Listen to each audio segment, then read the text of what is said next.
Hello hello hello उदय batch में आप सभी का एक बार फिर से स्वागत है। आज के हमारे इस लेक्चर के अंदर एक और यूनिट्स एंड डायमेंशंस या यूनिट्स एंड मेजरमेंट, जो मर्जी आप पुकारो, लेक्चर के अंदर हम लोग आ गए हैं भाई। लास्ट टाइम, गुड इवनिंग बेटा जी, गुड इवनिंग। लास्ट टाइम हम लोगों ने यूनिट्स के बारे में जाना था, है ना। यूनिट्स कौन कौन से होते हैं, हमने यूनिट सिस्टम्स के बारे में जाना था और हमने एसआई सिस्टम को और थोड़ा सा डीप स्टडी किया था, ठीक है ना। ये हमारा पिछली बार का टारगेट था जो कि हमने कंप्लीट किया। आज हम क्या करने वाले हैं, आज के लेक्चर के अंदर बेटा हम लोग डायमेंशंस के बारे में जानेंगे। डायमेंशंस क्या होती है, ठीक है, और हम जानेंगे डायमेंशनल एनालिसिस कैसे कैसे करते हैं। देखो, वैसे तो मैं आपको बताऊं, डायमेंशन एनालिसिस जो होता है वो चार जगह पर होता है। इसके चार एप्लीकेशंस है, ठीक है ना। चार एप्लीकेशंस है, एक दो तीन चार, लेकिन हम इसमें से सिर्फ दो ही पढ़ेंगे अभी, आज, ठीक है। आज हम इसमें से दो ही पढ़ेंगे, बाकी की दो पढ़ेंगे बाद में, ठीक है ना। ये होगी बाद में, ठीक है, ये होगी बाद में। अब कौन सी है, उसका क्या नाम है, वो सब आती रहेंगी, आप टेंशन ना लें उस चीज की, ठीक है ना। आप उसकी टेंशन ना लें कि क्या नाम है उनके, वो जैसे जैसे आती जाएंगी वैसे वैसे हम उसको देखते जाएंगे। ठीक जी, ठीक जी, बढ़िया। तो चालू करने के लिए क्लास को एक बार आग वाला इमोजी लगाना पड़ेगा आपको। आग तो लगानी पड़ेगी, जल्दी से, फटाफट फटाफट आग तो लगानी पड़ेगी, ठीक है। जल्दी से जल्दी से जल्दी से आग तो लगानी पड़ेगी, जल्दी जल्दी जल्दी, फटाफट फटाफट फटाफट। Thank you Vedika, thank you बेटा, थैंक यू। लाइफ में कुछ करना है तो पढ़ना तो पड़ेगा, सही बात है बेटा, कल्पना ने बिल्कुल ठीक लिखा है। चलिए चलिए, बहुत बहुत धन्यवाद, बहुत बहुत धन्यवाद, वेरी गुड। फुल स्क्रीन कर लीजिएगा बेटा, चैट की आपको जरूरत नहीं है और ना ही मुझे जरूरत है आपकी चैट की, ठीक है। तो हम लोग अब पढ़ाई करेंगे और पढ़ाई पे ही ध्यान देंगे, तो फुल स्क्रीन कर लीजिएगा, क्योंकि आज हम अपने टॉपिक्स तो पढ़ेंगे ही पढ़ेंगे, और पिछली लेक्चर की जो चीजें यूज होने वाली है वो भी अगर कहीं पर काम आएंगी तो उसको दोबारा से देखेंगे, ठीक है ना। ये तो मेरे पढ़ाने का तरीका ही है, लेकिन रिवीजन का काम आपको खुद करके आना है, ठीक है। जब भी आप नए लेक्चर को अटेंड करें, मान लेते हैं लेक्चर 2 के बाद आप लेक्चर 3 पर आ रहे हो, तो आपको पहले रिवीजन करके आना है पिछले लेक्चर का। यह बहुत जरूरी है करना, ठीक है ना, नहीं तो ये कड़ी टूट जाएगी। ये जो चेन बंधी हुई ना, ये चेन जो बंधी हुई है ना, इसकी मजबूती जो है वो हर एक लेक्चर अपनी इंपॉर्टेंस रखता है। और अगर आपने कोई भी लेक्चर मान लो स्किप कर दिया है, स्किप चलो छोड़ दो, स्किप नहीं भी करते, अगर लेक्चर लेते भी हो तो आपको रिवीजन करना है उस लेक्चर का और खुद से करके आना है, ठीक है ना। एक बार आपको वो लेक्चर के जो नोट्स हैं वो पढ़ करके आने हैं। रिवीजन में क्या ही होता है, रिवीजन का मतलब थोड़ा ना कि आपको लेक्चर दोबारा देखना है। जो नोट्स आपने लिखे हैं वो नोट्स एक बार रीड करने होते हैं आपको, और उसके बाद आपको लेक्चर के अंदर घुसना होता है, ठीक है। ये तरीका होता है। तो होपफुली आप ये करके आए ही होगे, नहीं किया है तो आपको रजिस्टर साथ में खोल के रखना है अपने, ठीक है ना। जो लास्ट लेक्चर का जो रजिस्टर था, जो भी आपने उसमें नोट्स नोट करे हैं, वो आपको नोट्स खोल के रखने, आपको काम आएंगे, वो पन्ने पलट के आपको देखने पड़ेंगे। चलिए चालू करते हैं। आज का हमारा टॉपिक वैसे तो डायमेंशंस है, लेकिन उससे पहले कुछ छोटी छोटी बातें और मोटी मोटी बातें मुझे करनी है, ठीक है। जैसे कि हम जब यूनिट्स पढ़ रहे होते हैं तो हमको कई जगहों पर प्रीफिक्सेस का और सफिक्सेस का यूज करना पड़ता है। जैसे प्रीफिक्सेस कुछ मैक्रो के लिए, यानी बड़े बड़े जो लेंस होती है या बड़े यूनिट्स होते हैं उनके लिए मैक्रो यूनिट यूज करते हैं, और जो छोटे यूनिट्स होते हैं उनके लिए माइक्रो यूज करते हैं। अब देखो, ये सारा याद आपको नहीं करना, ये तो दे दिया जाता है बस क्योंकि किताबों में दिया है तो मैं भी ले आया, लेकिन आपको ये सारा याद नहीं करना। मैं जो जो हाईलाइट करूंगा केवल वही आपको याद करना है, और याद हो जाना चाहिए, काम आएगा, ठीक है। थ्रू आउट फिजिक्स आपको काम आने वाली चीजें हैं ये, तो इसलिए जो चीजें आप आज नोट करोगे, आज देखोगे, वो आगे भी आपको काम आने वाली है। इसलिए मैं नोट करवा देता हूं आपको कि कौन कौन सी चीजें बहुत जरूरी है। देखो, डेका कोई फायदा नहीं, हेक्टर रहने दो, ठीक है। किलो आपको पता होता है क्या होता है, मेगा इंपॉर्टेंट है, आपको याद होना चाहिए। गीगा, टेरा, पेटा, एक्सा कोई जरूरत नहीं है आपको याद करने की। इधर आते हैं माइनस वालों में ज्यादा काम करना होता है। सेंटी याद करना है आपको, मिली याद करना है आपको, माइक्रो याद करना है आपको, नैनो याद करना है आपको, पीको याद करना है आपको, फेम्टो याद करना है आपको। माइनस वालों में ज्यादा काम करना है, ज्यादा काम हम लोग करते हैं फिजिक्स वाले, ठीक है ना।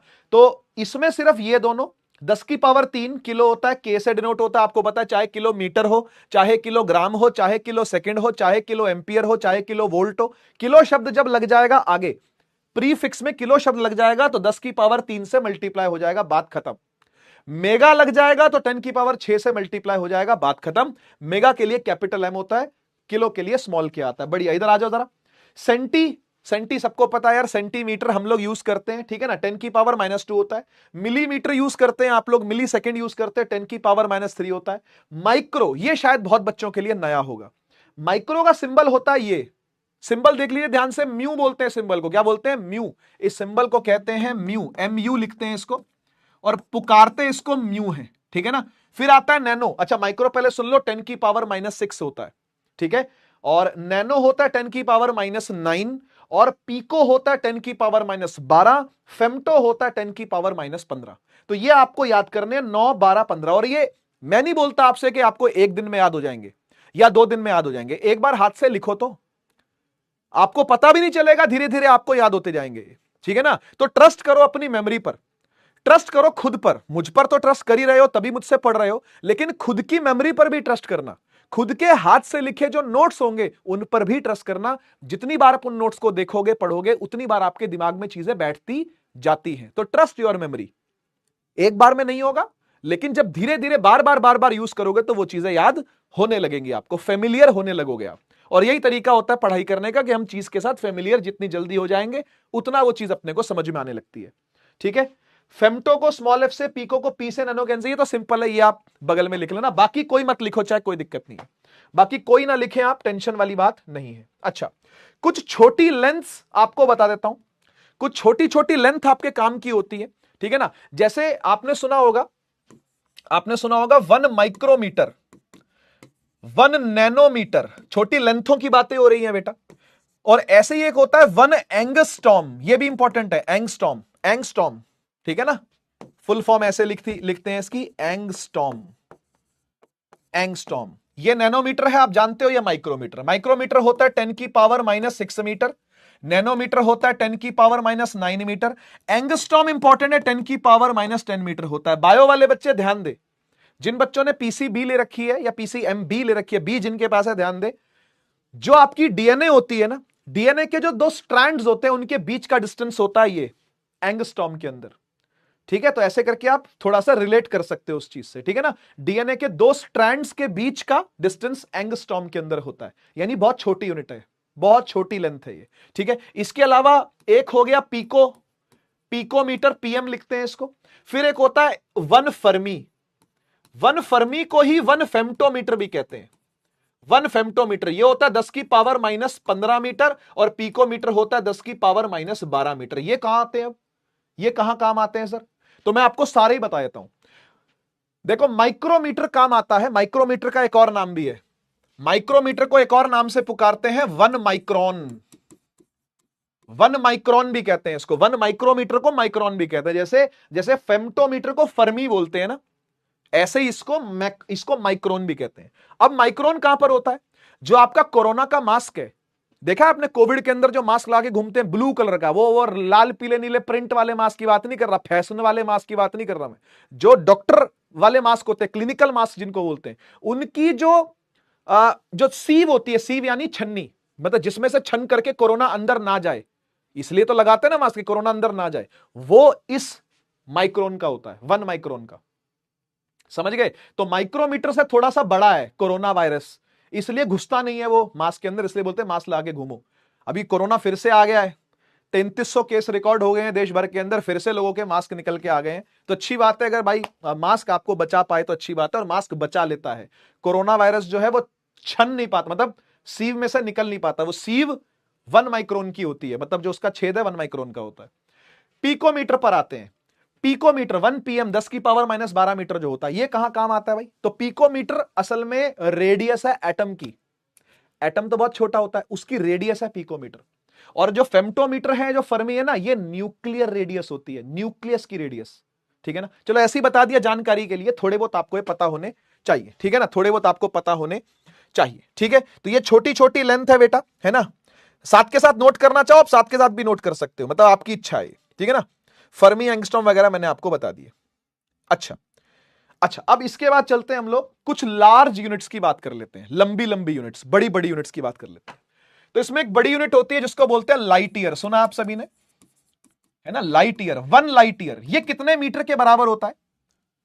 ऐसे ही एक और होता है, उसे बोलते हैं 1 एस्ट्रोनॉमिकल यूनिट।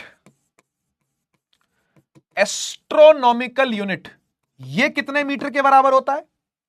और ऐसे ही होता है 1 पारसेक, इसे फुल फॉर्म में बोलते हैं पैरालिक्टिक सेकंड, 1 पैरालिक्टिक सेकंड, ठीक है ना, शॉर्ट में बोलते हैं पारसेक, पारसेक, ठीक है।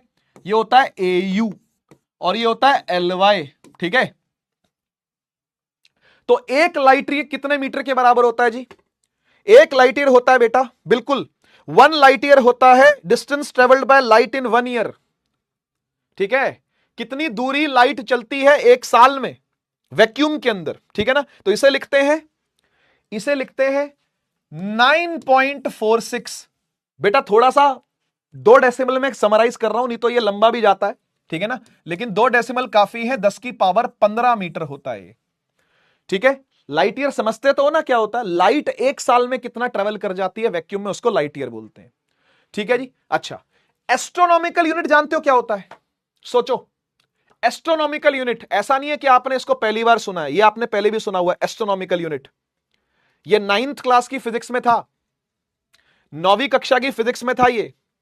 एस्ट्रोनॉमिकल यूनिट होता है बेटा distance between sun and earth, सूरज और धरती के बीच की दूरी, सूरज और धरती के बीच की दूरी को एस्ट्रोनॉमिकल यूनिट बोलते हैं। ये लिख लीजिएगा, छोटी छोटी बातें लिख लेना इसको, ठीक है ना। ये होता है बेटा 1.5 इंटू 10 की पावर 11 मीटर, ठीक है जी, 1.5 इंटू 10 की पावर 11 मीटर, ठीक है जी, ओके। और इसके बाद पैरालिक्टिक सेकंड या पारसेक जो होता है ना, ये 10 की पावर 16 होता है। तो ये लिखा जाता है ऐसे 3.1 इंटू 10 की पावर 16 मीटर, यानी सबसे लंबी दूरी पारसेक है ना। 10 की पावर 16 सबसे बड़ा हो गया, 10 की पावर 15 उससे छोटा हो गया, 10 की पावर 11 उससे भी छोटा हो गया। पर वैसे ये काफी बड़े बड़े हैं, वैसे काफी बड़े बड़े, लेकिन कंपेयर करके देखोगे सबसे बड़ा पारसेक है, उससे छोटा लाइट ईयर और उससे छोटा एस्ट्रोनॉमिकल यूनिट है, ठीक है ना। अब ये पारसेक पैरालिक्टिक सेकंड क्या होता है इसको छोड़ दो, ये लंबी चौड़ी बातें और अलग है, ठीक है ना।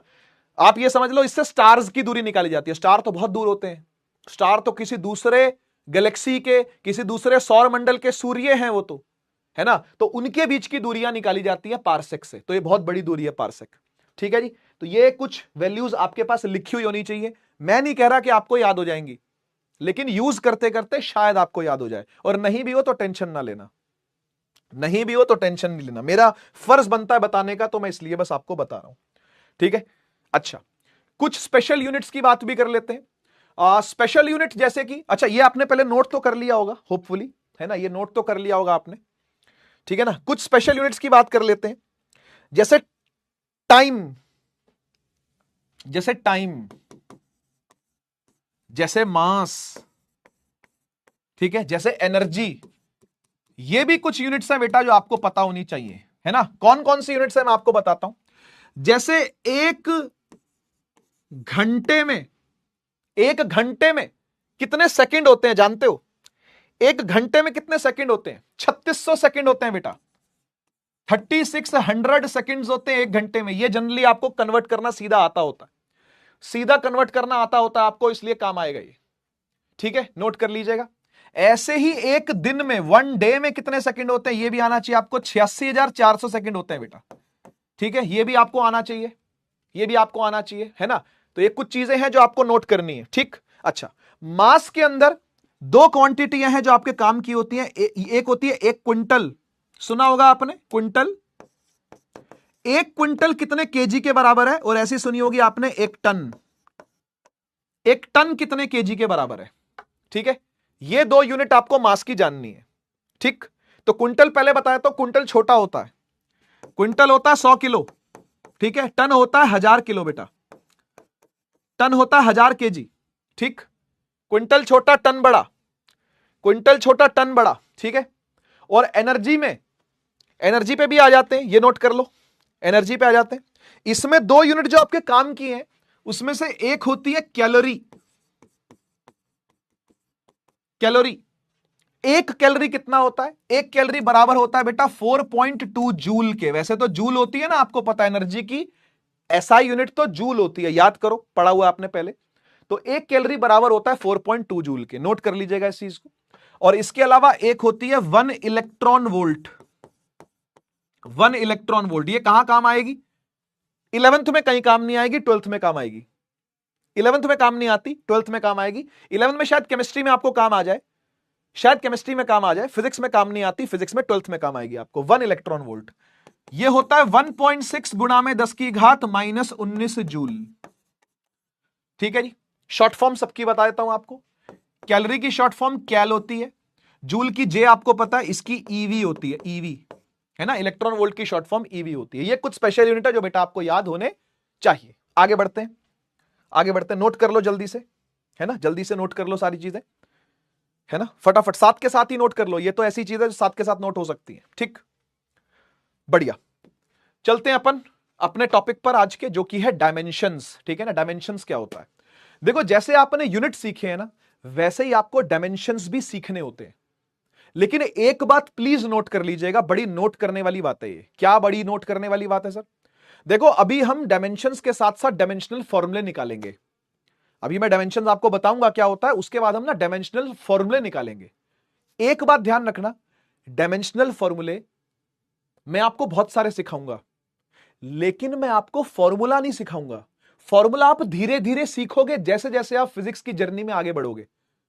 ये चैप्टर थोड़ा सा ऐसा ही है, ये चैप्टर आपको ना पूरे 2 साल की एक जर्नी अभी दे देगा। 2 साल की जो जर्नी में आपने पढ़ना है ना, वो एक साथ दे देता है आपको। इसलिए बच्चा घबरा जाता है इस चैप्टर को देख के, यार यार यूनिट्स एंड डायमेंशन बड़ा मुश्किल है। यार बिल्कुल मुश्किल नहीं है, आपको क्या सीखना आपको ये नहीं पता है, तो मैं आपको बताऊंगा कि आपको सीखना क्या है। आपको फॉर्मूले याद नहीं करने हैं कि पूरे 2 साल के फॉर्मूले आज ही याद हो जाएंगे, क्या क्या पॉसिबल है क्या? अच्छा, क्या 1 महीने में याद हो जाएंगे? 1 महीने में भी याद नहीं होंगे। क्या 2 महीने में याद हो जाएंगे? 2 महीने में भी 2 साल के फॉर्मूले याद नहीं होंगे। आप समझ रहे हो ना, आपको फॉर्मूले नहीं सीखने हैं। अभी जब हम डायमेंशनल फॉर्मूला करेंगे तो आपको कई सारे फॉर्मूले दिखाऊंगा मैं, फॉर्मूले नहीं सीखने आपको। ठीक है, फॉर्मूला नहीं सीखना है आपको बस गिनी चुनी चीजें जो मैं आपको बोल रहा हूं ना, बस वो लर्न करनी है। गिनी चुनी चीजें लर्न करनी है आपने, सब कुछ नहीं लर्न करना। तो टेंशन मत लेना कि सर यार ये तो 11th क्लास के पता नहीं लास्ट चैप्टर का फॉर्मूला है, ये तो 12वीं क्लास के पता नहीं छठे चैप्टर का फॉर्मूला, ये आप क्यों करवा रहे हो अभी? तो बेटा ये चैप्टर ही कुछ ऐसा है, क्योंकि इसमें ना डायमेंशंस निकालनी सिखाई जा रही है आपको टॉपिक नहीं पढ़ाया जाएगा, आपको डायमेंशन निकालनी सिखाई जाएगी। अभी देखना, मेरी बात आपको रेलेवेंट लगेगी, थोड़ी देर में आप समझने लगोगे कि मैं क्या बोल रहा था अभी, या खड़ा होकर जो मैं बोला हूं वो क्या बोला हूं, अभी समझ में आएगा आपको। सबसे पहले हम लोग डायमेंशंस पर आते हैं। डायमेंशंस होती क्या है? देखो क्या होगा, कोई भी क्वांटिटी जब एक्सप्रेस की जाती है ना, तो वो फंडामेंटल फॉर्म में एक्सप्रेस की जाती है। जैसे फॉर एग्जांपल ले लेते हैं, कोई भी क्वांटिटी सपोज करो कि मास की पावर 1 के प्रोपोर्शनल है, लेंथ की पावर 2 के प्रोपोर्शनल है, और टाइम की पावर -3 के प्रोपोर्शनल है। मान लेते हैं ऐसा, कोई भी क्वांटिटी मास की पावर 1, लेंथ की पावर 2, टाइम की पावर -3 के प्रोपोर्शनल है। तो सर डायमेंशंस क्या है इसमें? ये डायमेंशंस है। ये जो पावर होती है ना, पावर, इनको डायमेंशंस बोलते हैं। बच्चा सारी जिंदगी गलत समझता है इस चीज को कि डायमेंशंस का मतलब होता है ये लिखना, m की पावर 1 लिखना, l की पावर 2। नहीं बेटा, ये डायमेंशन, ये दिस इज नॉट डायमेंशन। ये डायमेंशन लिखना नहीं होता, ये पावर्स डायमेंशन होती हैं। हाँ, ये सच बता रहा हूं आपको, ये पावर्स डायमेंशन होती हैं। अच्छा एक बार बताओ, स्कूल में आप सभी का अगर यूनिट्स एंड डायमेंशंस पूरा हो चुका है, काफी बच्चों के शुरू होकर के अभी तो छुट्टियां पड़ गई होंगी शायद से, है ना, तो आपको क्या बताया होगा डायमेंशंस क्या होती है? इसको लिखने को डायमेंशन बोल देते हैं, ये गड़बड़ है, डेफिनेशन क्लियर नहीं है। डायमेंशंस होती है ये पावर, इन पावर्स को डायमेंशन बोलते हैं। ठीक है ना, दीज आर डायमेंशंस। ठीक, तो फिर ये जो लिखा है वो क्या है बताओ? ये जो पूरा लिखा हुआ है क्या है? ये है डायमेंशनल फॉर्मूला। ये जो पूरा लिखा हुआ है इसे बोलते हैं dimensional formula. Dimensional formula, dimensions नहीं है ये डायमेंशनल फॉर्मूला है। फर्क समझो दोनों में, मैं आपको सिर्फ फर्क समझा रहा हूं। डायमेंशंस क्या होती है, डायमेंशनल फॉर्मूला क्या होता है, इसमें फर्क कर रहे हैं अभी हम। ठीक, समझ में आया? अब एक बार डेफिनेशन देख, ऊपर देख क्या लिखा है। कह रहा है dimensions of a physical quantity are the powers to which the fundamental units are raised. साफ अंग्रेजी है पीछे, वन लाइनर अंग्रेजी बिल्कुल साफ बोल रही है कि डायमेंशन बाई फिजिकल क्वांटिटी, किसी भी फिजिकल क्वांटिटी की डायमेंशन क्या होती है? वो पावर्स होती हैं जिसमें फंडामेंटल यूनिट को रेज किया गया है। जिसमें फंडामेंटल यूनिट को पावर दिया गया है, वो पावरों का नाम डायमेंशन है। और बच्चा समझ लेता है ये डायमेंशन है, ये डायमेंशन नहीं, डायमेंशनल फॉर्मूला है।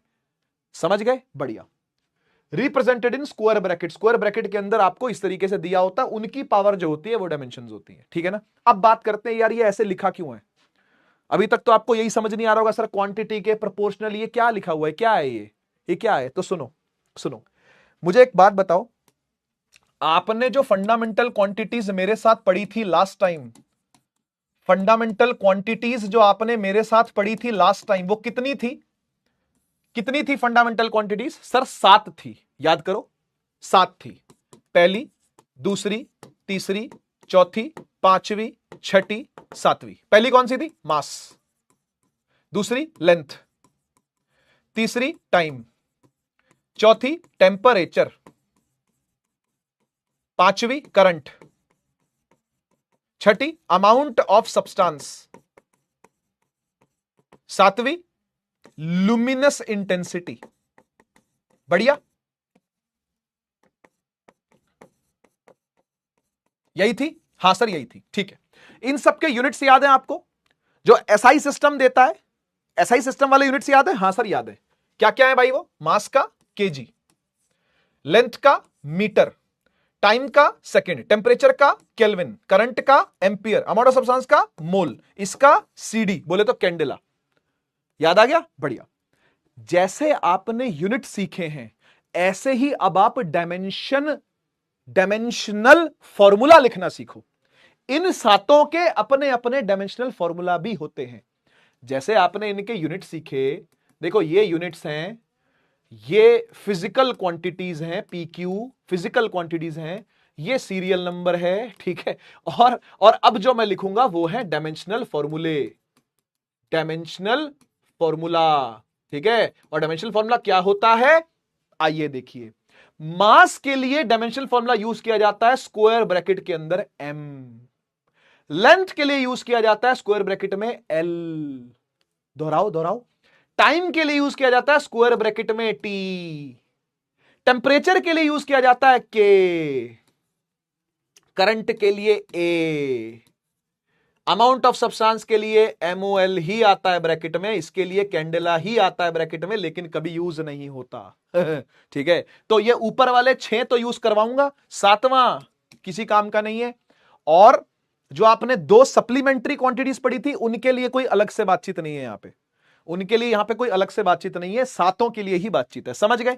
क्या याद भी हो गया हाथों हाथ?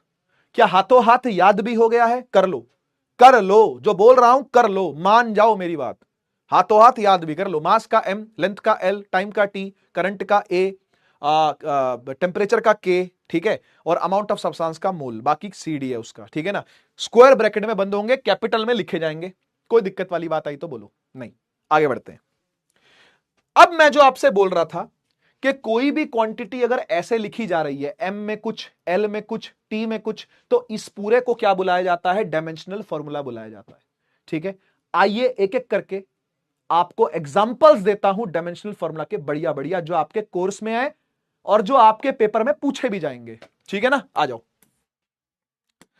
एक बार देख लो। डायमेंशनल फॉर्मूला की डेफिनेशन भी यहां पर दी गई है, क्योंकि कभी कभी पूछ लेता है what do you mean by dimensional formula, तो बता दियो भाई, ये है the expression of a physical quantity in terms of its dimensions which represent how and which of the base quantities are included in that quantity. नहीं समझ में आया ना? सुन, डायमेंशनल फॉर्मूला होता है एक रिप्रेजेंटेशन जिसके अंदर हम क्वांटिटी को, जो क्वांटिटी का हम डायमेंशनल फॉर्मूला निकाल रहे होते हैं, उसको रिप्रेजेंट करते हैं बेस क्वांटिटीज की पावर में। मतलब बेस क्वांटिटी क्या हो गई? यही 7 क्वांटिटी, फंडामेंटल क्वांटिटी को बेस क्वांटिटी बोलते हैं। देखिए यहां पे लिखा हुआ बेस क्वांटिटी है ना, बेस क्वांटिटी यानी फंडामेंटल क्वांटिटी की बात हो रही है, उनकी पावर में लिखा जाता है। ठीक है ना? Are included in that quantity. अभी ऑब्वियसली आपको ये तो रटना ही पड़ेगा, मतलब डेफिनेशन तो आपको रट के ही लिखनी, किताबी डेफिनेशन है बेटा, ये तो रटनी पड़ेगी, लेकिन समझा मैं अभी देता हूं कि हम कर क्या रहे हैं। Equations obtained by equating a physical quantity with its dimensional formula is called dimensional equation. वो भी दिखाऊंगा अभी कैसे लिखी जाती है, डायमेंशनल इक्वेशन भी दिखाएंगे, वो एक ही चीज है। डायमेंशनल फॉर्मूला जब इक्वेट कर दिया जाता है किसी के, तो उसको डायमेंशनल इक्वेशन बोलते हैं। अभी दिखाता हूं, सबर रख, सबर रख, आजा आजा, चालू करते हैं फिजिकल क्वांटिटीज की डायमेंशंस लिखना। चालू करने से पहले एक वार्निंग दे रहा हूं, कॉशन। कॉशन मतलब भाई वो होता है ना हाथ लगाने से पहले डेंजर, तो हाथ लगाने से पहले एक डेंजर देता हूं आपको। डेंजर सिग्नल ये है, कोई भी डायमेंशन फॉर्मूला आप तब तक नहीं निकाल पाओगे जब तक आप उसका फिजिकल फॉर्मूला नहीं जानते। सर फिजिकल फॉर्मूला हम पूरी फिजिक्स का कहां जानते हैं, फिजिक्स तो अभी स्टार्ट करी है हमने। हां मैं तो कहता हूं स्टार्ट भी नहीं करी है, स्टार्ट तो होगी ही चैप्टर नंबर 2 से, जो कि आपका मोशन है, मोशन इन 1D से स्टार्ट होगी। तो फिजिक्स तो मैं मानता हूं आपने स्टार्ट नहीं करी है, तो सर फिर हमें फॉर्मूले कैसे याद होंगे? नहीं करने। कौन बोल रहा है करने के लिए? कौन बोल रहा है करने के लिए? नहीं करने। लेकिन यह बात अखंड सत्य है कि जैसे जैसे आप फिजिक्स में आगे बढ़ोगे वैसे वैसे फॉर्मूले आएंगे, और वैसे वैसे आपको यही टेक्निक से, जो टेक्निक मैं आपको अभी सिखा रहा हूं और प्रैक्टिस भी करवाऊंगा, इसी टेक्निक से आपने आगे भी डायमेंशन निकालते रहना है। क्योंकि 12वीं में कोई नहीं सिखाएगा डायमेंशन निकालना, यह 11वीं में ही सिखाया जाता है, पहले चैप्टर में ही सिखाया जाता है। पढ़ाने वाला इसको पहले चैप्टर में ही आपको दिखा देगा, और 11वीं के भी फॉर्मूले दिखा देगा, 12वीं के भी दिखा देगा। क्या सारे दिखा पाएगा? नहीं, सारे नहीं दिखाऊंगा, लेकिन गिने चुने दिखाऊंगा जो कि आपके काम आएंगे और जो कि पेपर में पूछे जाएंगे। ये एक्सपीरियंस से बता पाता है सामने वाला टीचर। ठीक है, तो डेंजर क्या है? डेंजर समझ में आ गया? कोई भी डायमेंशनल फॉर्मूला बिना फिजिकल फॉर्मूला जाने, बिना एक्चुअल फॉर्मूला जाने आप नहीं कर पाओगे, यह सच है। तो आप बस बैठ करके मजे लो और टेक्निक सीखो। आपने फॉर्मूला नहीं याद करना, फॉर्मूला नहीं रटना, आपने टेक्निक सीखने के। सर टेक्निक बताओ क्या है? आजा शुरू करते हैं। सबसे पहला स्टार्ट कर लेते हैं हम लोग बिल्कुल बेसिक से, डिस्टेंस से। डिस्टेंस से, डिस्टेंस का डायमेंशनल फॉर्मूला क्या होगा? भाई डिस्टेंस एक दूरी होती है, दूरी यानी लेंथ। डिस्टेंस एक दूरी होती है, दूरी यानी लेंथ, और लेंथ का डायमेंशन होता है जी एल। खत्म बात। तो कभी भी डिस्टेंस का आपसे कोई डायमेंशन पूछेगा, आप क्या बोलोगे? Sir L. ऐसे लिखा जाता है। ये हमने डायमेंशनल इक्वेशन लिख ली है, ये डायमेंशनल फॉर्मूला है और ये डायमेंशन है। तीनों में फर्क समझ गए? तीनों में स्पष्ट रूप से फर्क समझ जाओ। इक्वल करके कुछ लिखा हुआ अगर ऐसा, तो डायमेंशनल इक्वेशन है। केवल ये आरएचएस जो दिख रहा है वो डायमेंशनल फॉर्मूला है, और जो इसकी पावर 1 है वो डायमेंशन है। क्लियर बात? आगे सुनते हैं। नंबर 1 हो गया। नंबर 2 है बेटा जी डिस्प्लेसमेंट। हां जी, डिस्प्लेसमेंट बताइए क्या होता है? अब मैंने बोला ना कॉन्सेप्ट पता होना चाहिए, तभी आप फॉर्मूला कर पाओगे, तभी फॉर्मूले से डायमेंशन फॉर्मूला आ पाएगा। सही बात है, कोई बात नहीं, कोई बात नहीं, नहीं पता आपको कोई दिक्कत नहीं है। मैं आपको फॉर्मूले बताऊंगा ना, मैं खड़ा हूं ना बताने वाला, तुम टेंशन ना लो। तुमने पूरी फिजिक्स थोड़ी ना पढ़ लेनी है एक ही महीने में, कि भाई 4 हफ्ते में या 3 हफ्ते में हम पूरी फिजिक्स पढ़ जाएंगे क्या? ऐसा नहीं हो सकता। तो धीरे धीरे चीजों को सीखोगे। अभी आप टेक्निक पर जोर दो, बस टेक्निक सीखनी है आपने। What is displacement? डिस्प्लेसमेंट होता है शॉर्टेस्ट पाथ। है तो पाथ ही शॉर्टेस्ट पाथ है, लेकिन है तो पाथ ही ना, और पाथ है तो बेटा लेंथ ही होगी, हाँ या ना? और लेंथ का डायमेंशन तो एल ही होता है, और डिस्प्लेसमेंट को डिनोट करते हैं स्मॉल एस से। अगर आपको याद हो तो, नहीं याद है कोई बात नहीं, अभी याद हो जाएगा। अभी चलते चलते बात जर्नी है ना भाई, जीते जाएंगे, कुछ भूलते जाएंगे, कुछ याद करते जाएंगे, तो घबराना नहीं है आपने, चलते रहना है बस। ठीक है, डिस्प्लेसमेंट डिनोट करते हैं बेटा एस से, लेंथ की डिनोशन होती है कैपिटल एल से। बहुत बढ़िया, क्या टेंशन है? नंबर 3 पे चलते हैं। Number 3 area. एरिया का फॉर्मूला क्या होता है? सर एरिया का फॉर्मूला होता है लेंथ इनटू ब्रेड्थ। हाँ वो तो रेक्टेंगल का हो गया, स्क्वायर का सर साइड इनटू साइड। अच्छा, साइड इनटू साइड। अच्छा, ट्राइंगल का क्या होता है? Half base into height. अच्छा, और क्या बोलते हैं उसको, सर्कल का क्या होता है? Pi r square. Sir pi r square, pi r into r, pi r square. आप एक चीज नोटिस करो, आप एक चीज नोटिस करो, आप कभी भी कोई एरिया निकाल रहे होगे ना, कभी भी कोई एरिया निकाल रहे होगे ना, आप अल्टीमेटली दो लेंथों को आपस में मल्टीप्लाई कर रहे होगे। बहुत बेसिक बात बता रहा हूं, बहुत बेसिक चीज है एरिया को लेकर के। आप हमेशा दो लेंथें आपस में मल्टीप्लाई, साइड क्या एक लेंथ ही तो है, लेंथ से लेंथ मल्टीप्लाई हो रही है, लेंथ से। अरे ब्रेड्थ भी तो लेंथ ही है, चौड़ाई क्या वो लंबाई नहीं है? ऐसे देख ली तो लंबाई, ऐसे देख ली तो चौड़ाई है। ये भी लेंथ है, लेंथ है, लेंथ है, लेंथ है।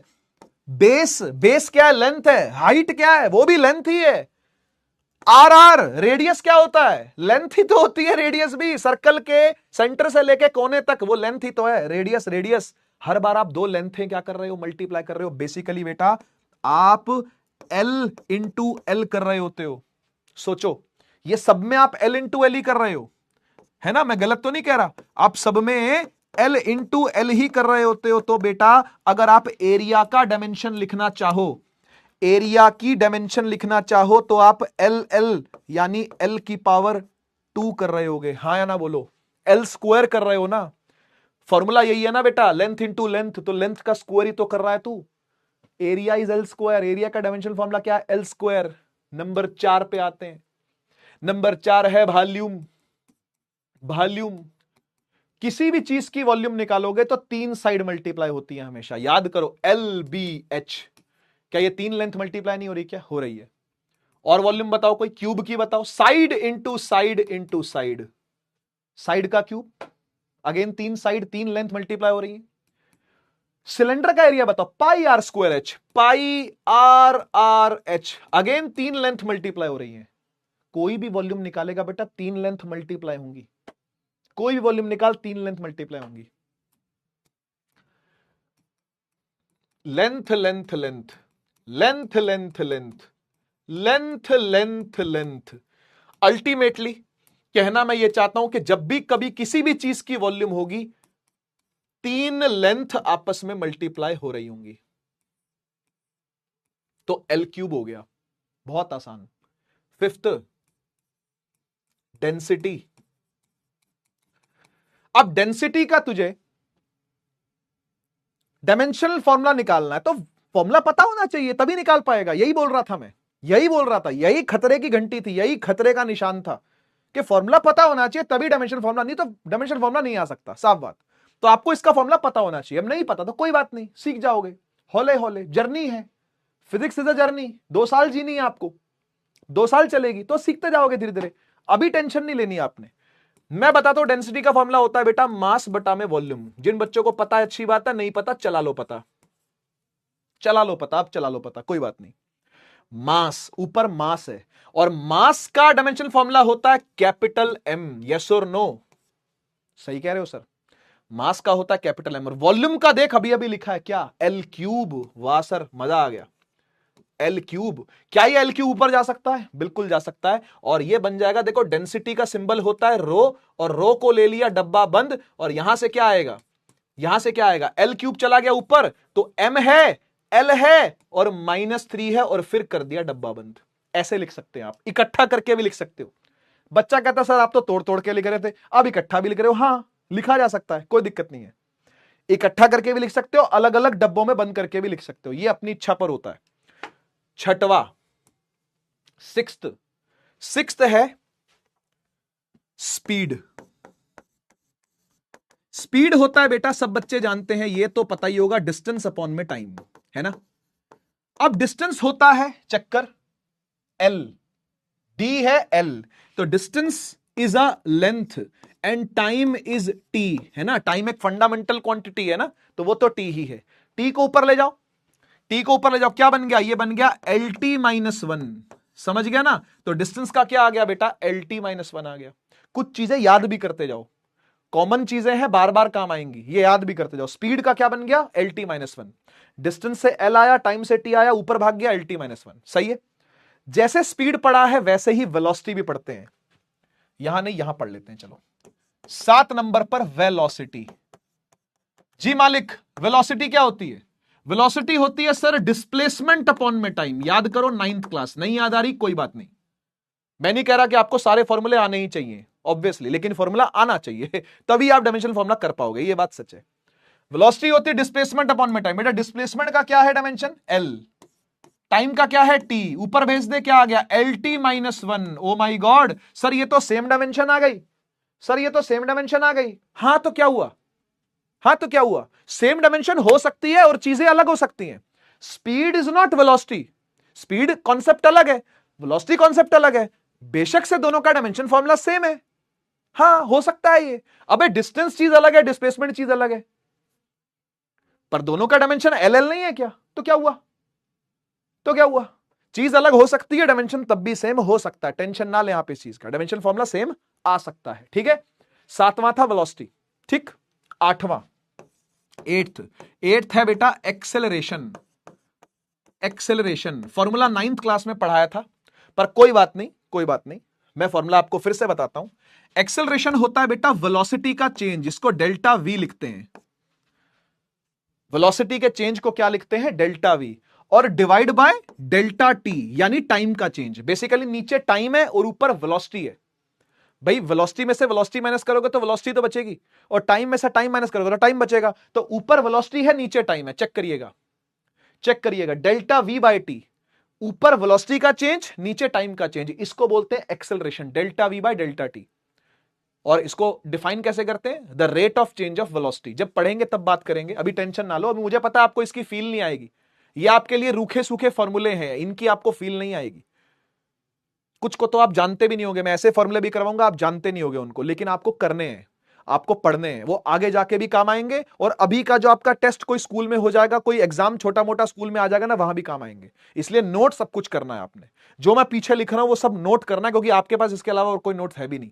आपने और कोई नोट्स मैंने रेकमेंड करे भी नहीं कि ये किताब खरीद लो कि वो किताब खरीद लो, मैंने बोला ही नहीं। जो है वो मैं हूं, और ये पीछे नोट्स है जो मैं अपने हाथ से लिख रहा हूं, तो ये आपने लिखना ही लिखना है। बढ़िया। ऊपर वेलोसिटी का चेंज है, अब वेलोसिटी में से वेलोसिटी माइनस होगा तो वेलोसिटी आएगी, और वेलोसिटी का क्या होता है? Dimension, lt minus 1। तो ऊपर क्या लिखेगा बेटा? ऊपर लिखेगा lt माइनस 1। सही है सर। और बेटा नीचे टाइम में से टाइम माइनस करेगा तो क्या बचेगा? कोई टाइम ही, अरे 5 सेकंड में से 3 सेकंड माइनस कर दो तो क्या बचेगा? 2 हाथ ही बचेंगे क्या? 2 सेकंड ही बचेंगे ना। अरे 5 सेकंड में से 3 सेकंड माइनस कर दिए तो 2 क्या बचे? जो 2 बचे वो क्या 2 किलो है क्या? वो नहीं, 2 सेकंड ही होंगे। तो सेकंड में सेकंड माइनस होगा, सेकंड ही बचेगा। समझ गया ना? तो नीचे टाइम है, नीचे टाइम ही है। अब जब ये टी ऊपर जाएगा तो क्या बन जाएगा? सोच, टी माइनस 1 पहले से है, ये टी और ऊपर चला गया तो टी माइनस 1 एक और आ गया, माइनस 1 माइनस 1 माइनस 2 हो जाएगा। ये आ जाएगा L T minus 2, L T minus 2, acceleration का डायमेंशनल फॉर्मूला, एक्सेलरेशन का dimensional formula L T minus 2। ठीक है, कुछ चीजें याद करते भी चलना है साथ साथ, आगे काम आएंगी ये। नेक्स्ट पेज लेते हैं। कौन से नंबर पर आ गए थे? 8 नंबर पर। 9वां, मोमेंटम। मोमेंटम फॉर्मूला याद है किसी को? 9वीं क्लास में पढ़ा था, चलो कोई बात नहीं, नहीं याद है कोई दिक्कत नहीं। मोमेंटम को P से डिनोट करते हैं, और मोमेंटम होता है mass into velocity, mass multiply by velocity, m into V, इसी को बोलते हैं मोमेंटम। तो लिखिए फिर इसका डायमेंशन क्या होगा? P का डायमेंशन बोल बेटा फटाफट से, फटाफट से। मास के लिए क्या लिखेगा बेटा? मास के लिए लिखेंगे सर कैपिटल M। और वेलोसिटी का क्या था? वेलोसिटी का क्या था? L T minus 1, L T minus 1, हा की ना बोल, एल टी माइनस 1 जोड़ दे, जोड़ के लिख दे, जोड़ के लिख दे, अच्छा लगेगा, जोड़ के लिख दे, सुकून मिलता है। एम एल टी माइनस 1, इस तरीके से लिखना है। कुछ आया समझ में? कुछ समझ में आया? ऐसे लिखना है मोमेंटम को, मास का m, वेलोसिटी का lt माइनस 1 जोड़ के, यानी मल्टीप्लाई करके लिख दिया। ठीक है, 10वें पर आते हैं। 10वां, वेरी वेरी वेरी इंपॉर्टेंट, इतना इंपॉर्टेंट जितना आपका खुद का नाम है। हाँ, अपने अपने नाम सबको पता है ना भाई? पता है ना भाई, सब अपने अपने नाम सबको। हाँ, तो ऐसी ये भी नाम ही है तुम्हारा, ये भी तुम्हारा नया नाम ही, आज से नया नामकरण हो गया। यू आर MLT माइनस 2, अभी दिखाता हूं। MLT माइनस 2 है आप सारे। ठीक है, फोर्स होता है मास इंटू एक्सेलरेशन, MA सब जानते हैं ना, F is equal to MA, बहुत जाना माना फॉर्मूला है, हर बच्चा लगभग जानता है। 9वीं फेल भी होगा ना, उसको भी ये फॉर्मूला आता होगा, F बराबर MA। ठीक है, force is equal to mass into acceleration, F bracket बंद, मास कैपिटल M, एक्सेलरेशन था बेटा LT माइनस 2। चक्कर चक्कर चेक करवा रहा हूं, टेंशन ना ले, मुझे भी पता है एक बार में याद नहीं होगा, इसलिए चेक करवा रहा हूं पीछे जा जाके बार बार। LT माइनस 2 क्या बन गया बेटा? ये तेरा नया नाम है, MLT माइनस 2। इसको बिल्कुल मत भूलना, सब जगह काम आएगा, बहुत जगह काम आएगा। MLT माइनस 2, फोर्स का डायमेंशन MLT माइनस 2, फोर्स का डायमेंशन, डायमेंशन मतलब डायमेंशन फॉर्मूला, उसको डायमेंशन बोल रहा हूं। फोर्स का dimension formula MLT minus 2, MLT minus 2, MLT minus 2, भूलने का नहीं, बहुत काम आएगा, बहुत जगह काम आएगा। ठीक है, 10वां हो गया जी फोर्स। 11वां है इंपल्स। इंपल्स ये अलग तरीके का इंपॉर्टेंट है, ये स्कूल वालों का फेवरेट है। ये स्कूल वालों का फेवरेट है, जो बच्चे एनडीए की तैयारी कर रहे हैं, और आप में से होंगे ऐसे बहुत बच्चे जो एनडीए टारगेट कर रहे हैं, बड़ा फेवरेट है एनडीए का ये भी। इंपल्स, इंपल्स होता है बेटा फोर्स इनटू टाइम। ये क्या होता है, क्यों होता है, सब जानेंगे जब पढ़ेंगे तब। आपके सिलेबस का पार्ट है। जब पढ़ेंगे तब जानेंगे इंपल्स क्या होता है। मुझे पता, आपको नहीं पता इंपल्स, मैं भी जानता हूं, लेकिन फॉर्मूला दे रहा हूं ना भाई, मैं इतना ही कर सकता हूं। आपको चैप्टर 1 में मैं सारे चैप्टर तो नहीं पढ़ा सकता, मैं यही कर सकता हूं कि फॉर्मूला दे दूंगा सबका। फोर्स का डायमेंशन क्या है? mlt -2, और टाइम का क्या होता है? t। खटखट, t की पावर 1, t की power -2, base same, power add होते ही -2 + 1 -1 रह जाएगा बेटा। समझो बात को, समझो, मैथ्स है, थोड़ी सी करनी पड़ेगी। एक बात चेक कर, इसका डायमेंशन इसका डायमेंशन सेम है, तो फिर क्या इसका मतलब दोनों कॉन्सेप्ट सेम है क्या? ऐसा कुछ नहीं है।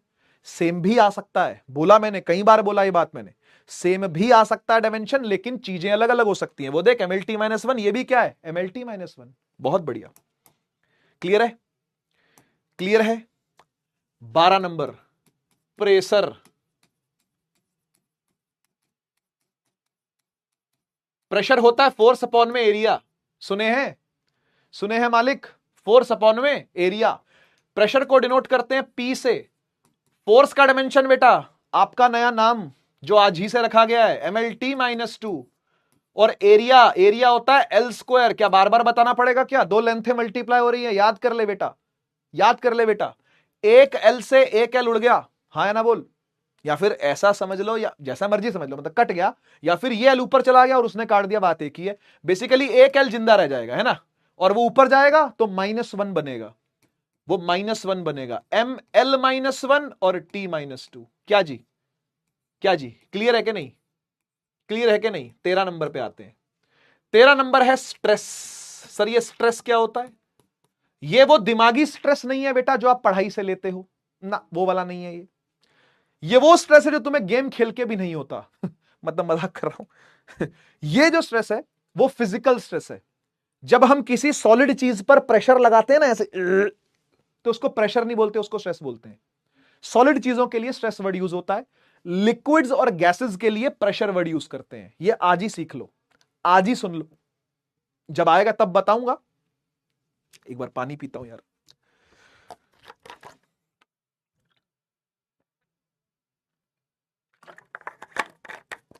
लगातार बोलते बोलते ना उपकाई से आने लगती है। तो प्रेशर यूज होता है लिक्विड्स गैसेस के लिए, और स्ट्रेस यूज होता है सॉलिड आइटम के लिए। सॉलिड आइटम पर जब खींचतान होती है तब, ठीक है ना। खैर अभी जब आएगा तब पढ़ेंगे इसको, है ना। और ये सेकंड बुक का पार्ट है, दूसरी बुक का पहला चैप्टर है ये। आपकी 2 किताबें पता है ना, तो दूसरी बुक का पहला चैप्टर है ये। इसका फॉर्मूला होता है फोर्स अपॉन में एरिया। आए आए, ये भी सर, ये भी सर, हाँ हाँ, तो क्या हुआ? चीज एक ही तो है, प्रेशर बस लिक्विड गैस पे लग रहा है, ये बाई सॉलिड पे लग रहा है, तो लगेगा तो फोर्स अपॉन में एरिया ही। बिल्कुल वही सेम टू सेम डायमेंशन बनेगी इसकी, समझ गए ना। ML -1 T -2, ठीक है। स्ट्रेस का भी यही डायमेंशन होता है। बहुत बढ़िया। 14 वर्क, वर्क 9th क्लास में चैप्टर हुआ करता था, वर्क एंड एनर्जी, वही वाला वर्क है ये। फॉर्मूला क्या होता है? वर्क का फॉर्मूला होता है फोर्स इनटू डिस्प्लेसमेंट, है ना। अभी छोटी मोटी बातें ही कर रहे हैं, फिर तुम कहोगे कॉस थीटा भी होता है सर। हमको याद है, हम नीव बैच में पढ़े थे, कॉस थीटा भी होता है सर। कॉस थीटा पढ़ाया था आपने, पढ़ा देंगे कॉस थीटा जब आएगा तब। मोटी बात करते हैं, फोर्स और डिस्प्लेसमेंट मल्टीप्लाई हो रहे होते हैं तो वर्क मिलता है, ठीक है। हाँ जी, फटाफट से बताइए फोर्स का डायमेंशन क्या है भाई? आपका नया नाम MLT -2, डिस्प्लेसमेंट क्या हो गई? L हो गई। L में L जोड़, L में L जोड़ दे, क्या बन गया बेटा? ML² T -2। ML2T -2 ये होता है वर्क, ये होता है वर्क। ML2T -2 ये होता है वर्क। कोई टेंशन? आगे बढ़। 15वां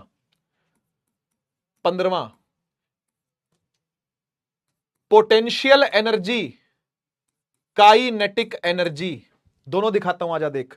पोटेंशियल एनर्जी का फॉर्मूला होता है mgh, याद करो 9th क्लास में पढ़ा था। काइनेटिक एनर्जी का फॉर्मूला होता है ½ mv², याद करो 9th क्लास में पढ़ा था, वही है। पोटेंशियल एनर्जी होता है mgh, m से आया बेटा मास, g होती है एक्सेलरेशन ड्यू टू ग्रेविटी, याद करो ये एक्सेलरेशन ही तो है। LT -2, LT -2, और हाइट के लिए आता है बेटा L। बोल L में L मल्टीप्लाई हो जाएगा, हाँ सर, ये बन जाएगा ML² T -2, ML² T -2। आजा इस पर आजा, ये हाफ एक नंबर होता है, नंबर का कोई डायमेंशन नहीं होता, क्योंकि नंबर तो नप गया ना। डायमेंशन उस चीज के होते हैं जो नपेगी, जिसको नापा तोला जाएगा। ये तो नपा तोला है, पहले से कांस्टेंट है, कांस्टेंट का डायमेंशन नहीं होते, ठीक है ना। कांस्टेंट के कांस्टेंट नंबरों के, मतलब कांस्टेंट नंबर्स के डायमेंशन नहीं होते, ठीक है ना। तो हाफ का कोई डायमेंशन नहीं है, मास का होगा m। वेलोसिटी का होता है बेटा LT-1, लेकिन भाई साहब ये कह रहे हैं कि स्क्वायर भी है उसका। चेक करो, चेक करो, नजरें नजरें आंखें, यहां v की जगह पर LT-1 लिखा और उसका स्क्वायर भी है ऊपर। वाह सर, मजा आ गया, दोनों तरफ 2 2 हो जाएगा भाई, है ना। ये आ जाएगा ML2T-2। आपने एक चीज और नोट करी मालिक, ए मालिक, ए मालिक, एक चीज और नोट करी, जो डायमेंशन वर्क की है वही डायमेंशन एनर्जीज की है।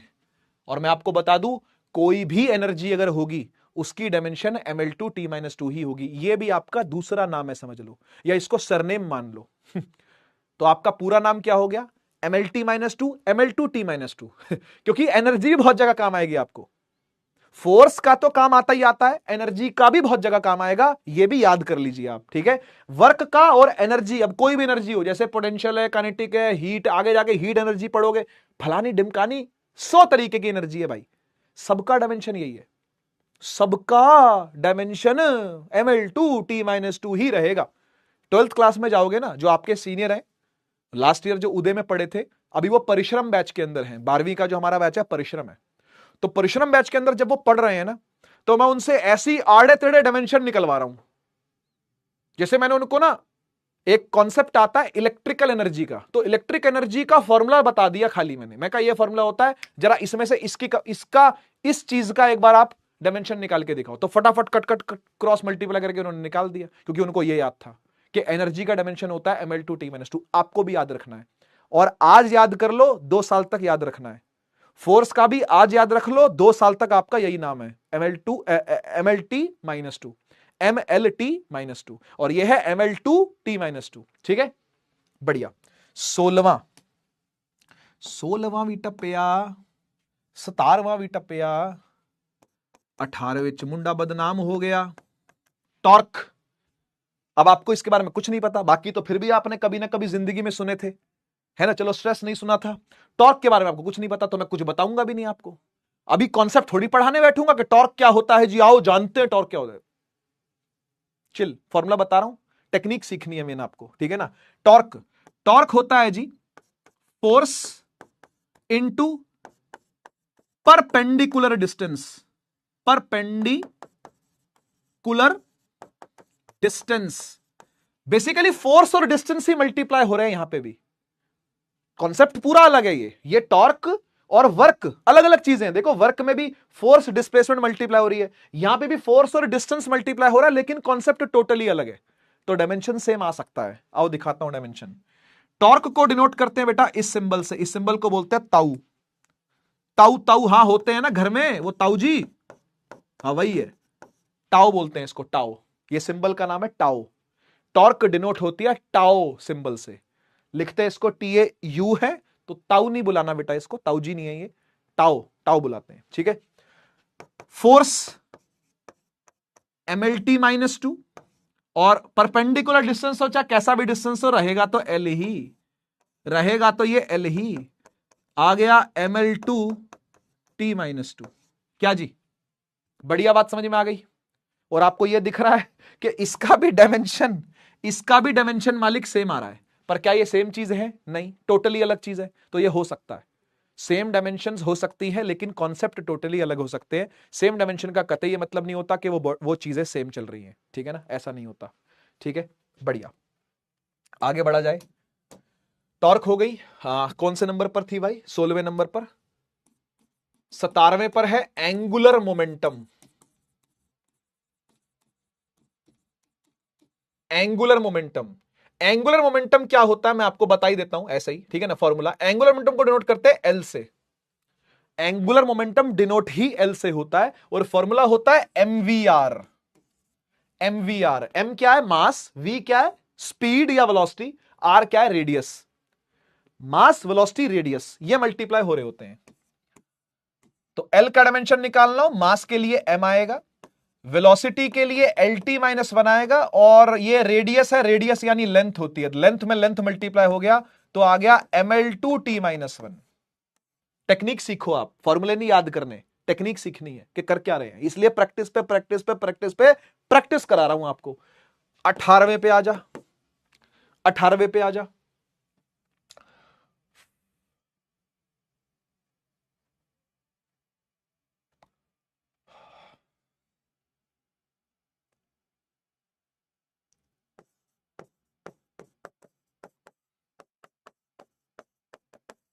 सरफेस टेंशन, ठीक है, आपको नहीं पता ये टॉपिक क्या है, कोई बात नहीं, डजंट मैटर।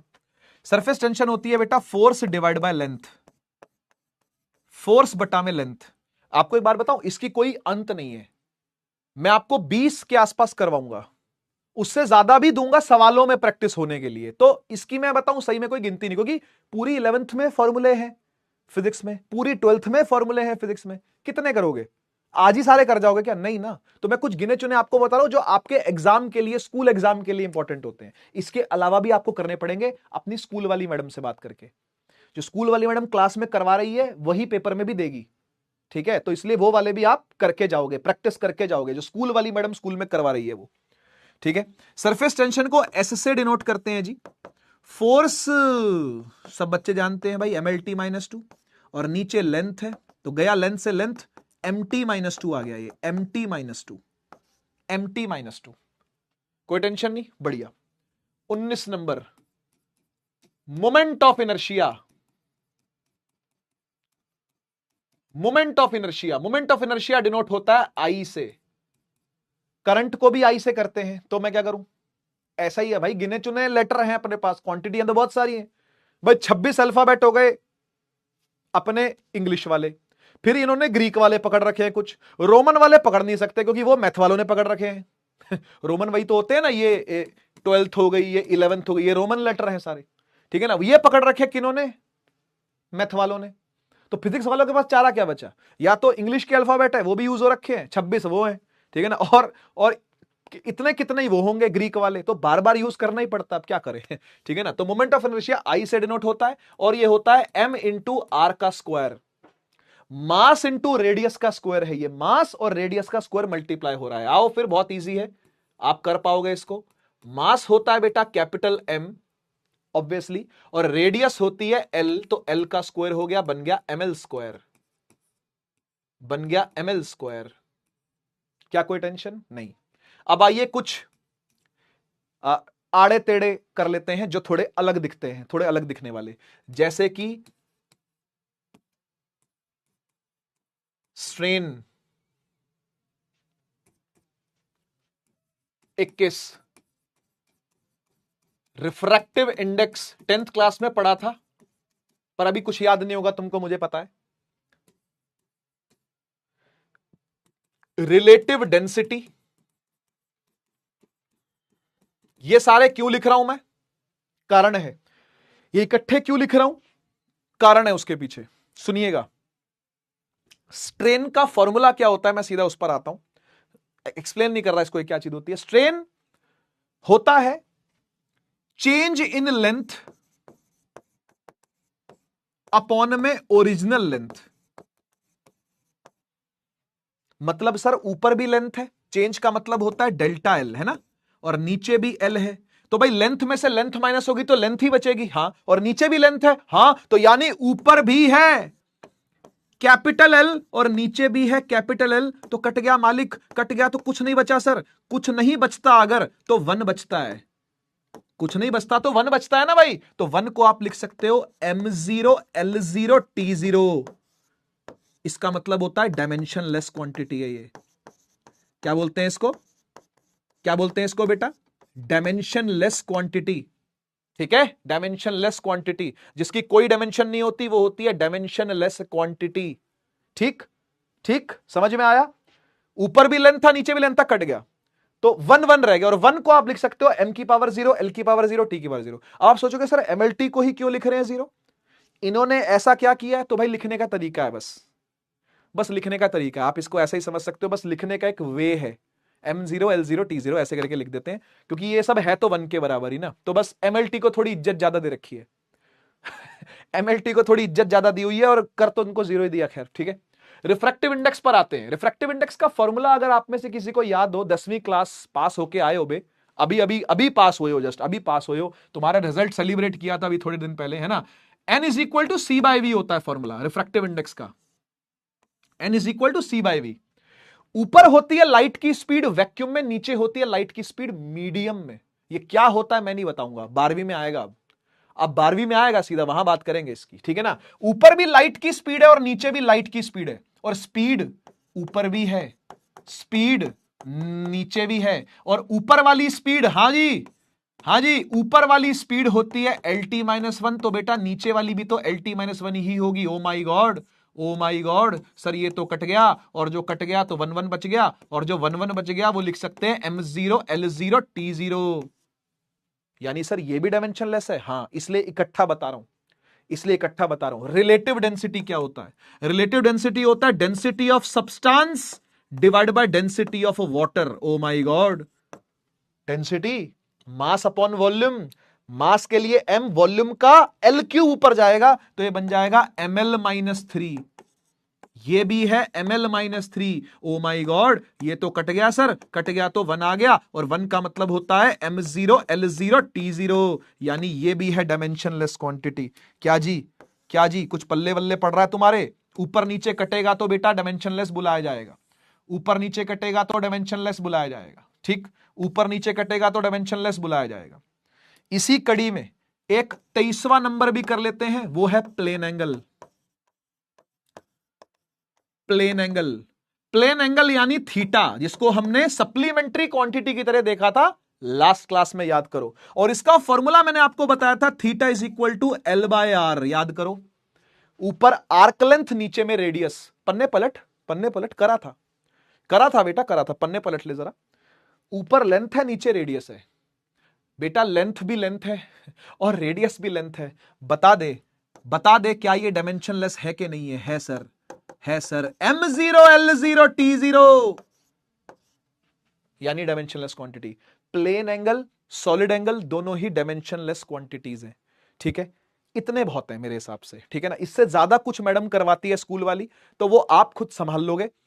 फॉर्मूले भी करवाएगी ही, ये तो नहीं कि हवा में तीर छोड़ देगी जी ये करके आने आपका, ऐसा तो नहीं होगा। फॉर्मूला भी करवाएगी ही तो वो फॉर्मूले आपने करने हैं। बाकी इन्हीं में से कुछ आएगा, आप देख लेना, इन्हीं में से कुछ आएगा, आप देख लेना आपके पेपर के अंदर, ठीक है, ठीक है, इन्हीं में से कुछ आएगा, आप देख लेना आपके पेपर के अंदर, ठीक है। इसी कड़ी में कुछ थोड़ा सा आगे बढ़ते हैं हम। कुछ होते हैं डायमेंशनल कांस्टेंट्स। एग्जांपल देता हूं, आप सभी ने क्लास 9th में एक चैप्टर पढ़ा था जिसका नाम था ग्रेविटेशन, और उसमें आपने कांस्टेंट पढ़ा था जिसका नाम था यूनिवर्सल ग्रेविटेशनल कांस्टेंट। याद करो, यूनिवर्सल ग्रेविटेशनल कांस्टेंट। अच्छा, क्या हर कांस्टेंट का डायमेंशन नहीं होता क्या? जैसे वो हाफ था, हाफ mv² काइनेटिक एनर्जी में, वो हाफ एक कांस्टेंट था, तो क्या उसका डायमेंशन नहीं होता क्या? ऐसा नहीं बोला था मैंने कहा था कि नंबरों का नहीं होता। नंबर तो नप गया ना, उसका नहीं होता, लेकिन जो चीज नप सकती है चाहे वो कांस्टेंट ही क्यों ना हो, उसका डायमेंशन होगा। तो यूनिवर्सल ग्रेविटेशनल कांस्टेंट, जिसको कैपिटल G लिखा करते थे बेटा, इसका डायमेंशन आपको निकाल के दिखाते हैं। आओ, सबसे पहले ये बताओ ये किस फॉर्मूले में आता था, नहीं तो कर नहीं पाओगे इसको। मैंने अगेन बोला आपको फॉर्मूला याद होना चाहिए, फॉर्मूला याद होना चाहिए तभी हो पाएगा। तो मैं आपको याद दिलाता हूं, ग्रेविटेशनल फोर्स का फॉर्मूला होता है F is equal to GM1M2/R²। याद करो, पढ़ा था। दो मास होते हैं, उनके बीच में डिस्टेंस होता है। कुछ कुछ याद आया? नहीं याद आया कोई बात नहीं, इस साल आपको पढ़ना है, इस साल आपको फिर से फॉर्मूला पढ़ना है, टेंशन ना ले, ठीक है। तो अब आप क्या कर रहे हो, आप इसका डायमेंशन निकाल रहे हो, आप सिर्फ इसके डायमेंशन में इंटरेस्टेड हो, है ना। क्या आपको बाकी सबके डायमेंशंस पता है? चेक कर लो, जी के अलावा जो भी लोग बैठे हैं क्या उनके डायमेंशंस पता है? तो चेक करते हैं एक बार। जी को एक साइड लिख लो, जी को एक साइड लिख लो, एफ के साथ आपने R² भेज दिया, डिवाइड में M1 M2 नीचे आ गया, कोई दिक्कत नहीं सर। क्या फोर्स का डायमेंशन MLT-2 नहीं होता? क्या होता है? R होता है बेटा डिस्टेंस, आर होता है दोनों मासेस के बीच का डिस्टेंस, और डिस्टेंस लिखा जाता है एल से, ये है एल स्क्वायर, हाँ या ना बोल। और नीचे मास है, एक बार मास के दो बार मास, सर दो बार मास, तो एम स्क्वायर लिखा जाएगा नीचे, हाँ की ना तो बोल दे। सही है, एक एम से एक एम उड़ गया, ये एम ऊपर जाते ही बन जाएगा m-1, एक एल पहले से बैठा है, एक एल स्क्वायर और आ गया, मिलके हो जाएगा एल क्यूब, और t की पावर -2 पहले से है ही, तो बस ये बनता है ग्रेविटेशनल कांस्टेंट का डायमेंशन। काफी इंपॉर्टेंट है, एनडीए में कई बार आया हुआ है, आपके स्कूल एग्जाम के लिए भी बहुत जरूरी है, इसलिए ये आपको करना आना चाहिए। कुछ नहीं करा, इधर उधर भेजे हैं बस, इसको उधर उसको नीचे, जिसका निकालना उसके लिए आपको ऐसा करना पड़ेगा। ठीक, एक और करवाता हूं आपको, क्योंकि दो कांस्टेंट हमारे 11th क्लास में मेन होते हैं, एक यूनिवर्सल ग्रेविटेशन और एक और होता है, वो होता है universal gas constant. Universal gas constant, इसे डिनोट करते हैं आर से, यूनिवर्सल गैस कांस्टेंट डिनोट होता है किससे, आर से। ठीक है, अब ये कैसे आएगा, फॉर्मूला पता होना चाहिए। सर फॉर्मूला तो नहीं पता, कोई बात नहीं, जब आएगा तब पढ़ोगे, तब डिटेल में जानोगे, डिराइव भी करोगे इस फॉर्मूला को, लेकिन फिलहाल के लिए थोड़ा घोड़ों पे लगाम लगाओ, अपने घोड़े इतने मत दौड़ाओ, लगाम लगाओ, अभी सिर्फ टेक्निक सीख रहे हैं, टेक्निक पर जोर दे, फॉर्मूला रटने पर जोर मत दे, टेक्निक पर जोर दे। फॉर्मूला होता है PV is equal to NRT. अब इसमें आपको सारे रंग दिखेंगे, देखना, क्योंकि पी प्रेशर है, वी वॉल्यूम है, एन नंबर ऑफ मोल्स हैं, आर गैस कांस्टेंट है और टी टेम्परेचर है। आ गया, टेम्परेचर भी आ गया, मोल वाला भी आ गया मामला, है ना। आओ दिखाते हैं इसका डायमेंशन कैसे निकलेगा। हाँ जी, तो इसमें से आपको किस किस के डायमेंशन पता है? सर प्रेशर का पता हो जाएगा, कोई दिक्कत नहीं है, वॉल्यूम का निकाल चुके हैं, एन नंबर ऑफ मोल्स है तो मोल MOL, टी टेम्परेचर है तो वो भी ठीक है, मतलब आर को अकेला छोड़ दें आप, जिसको निकालना है उसको अकेला छोड़ दें। आर इज इक्वल टू हो गया पीवी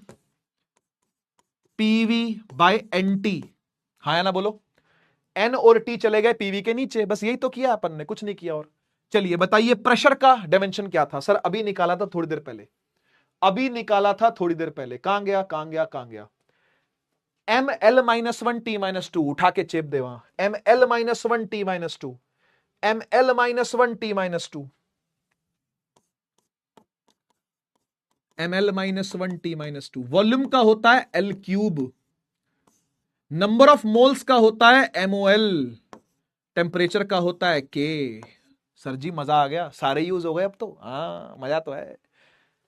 L-1 और L क्यूब बन के क्या बन जाएगा, ML स्क्वायर बन जाएगा, ये बन गया बेटा ML स्क्वायर, T की पावर -2, मोल ऊपर जाएगा तो मोल की पावर -1, और K यानी केल्विन की पावर यानी टेम्परेचर की पावर भी -1। This is the dimension of gas constant. समझ में आया? घबराहट तो नहीं हो रही? घबराहट तो नहीं हो रही? संभाल लोगे ना? जो कह रहा हूं बस उस पर फोकस करना, फॉर्मूले याद करने पर फोकस मत करना। धीरे धीरे होंगे, जर्नी है, जर्नी है, जर्नी है, एक दिन दो दिन की जर्नी नहीं है, 1 साल 2 साल की जर्नी है। तो धीरे धीरे चीजें बैठेंगी दिमाग में, पर आप टेक्निक पर जोर दो कि कर क्या रहे हैं एग्जैक्टली हम, ठीक है ना। इसलिए मैं अलग अलग टाइप के क्वेश्चन लेकर के आ रहा हूं आपके लिए, ठीक है। बहुत ही प्यारी बात लिखी हुई है यहां पर, एक बार पढ़ लेना, इंपॉर्टेंट पॉइंट है आपके लिए, एक बार पढ़ लीजिए। लिखा है एक यूनिटलेस क्वांटिटी नो डायमेंशंस वाली हो सकती है, यानी डायमेंशनलेस हो सकती है, लेकिन एक डायमेंशनलेस क्वांटिटी शायद या शायद नहीं यूनिट वाली हो सकती है। मैं आपको दोनों के एग्जांपल देता हूं, और ये असर्शन रीजन के अंदर बड़ा फेवरेट सवाल बनता है।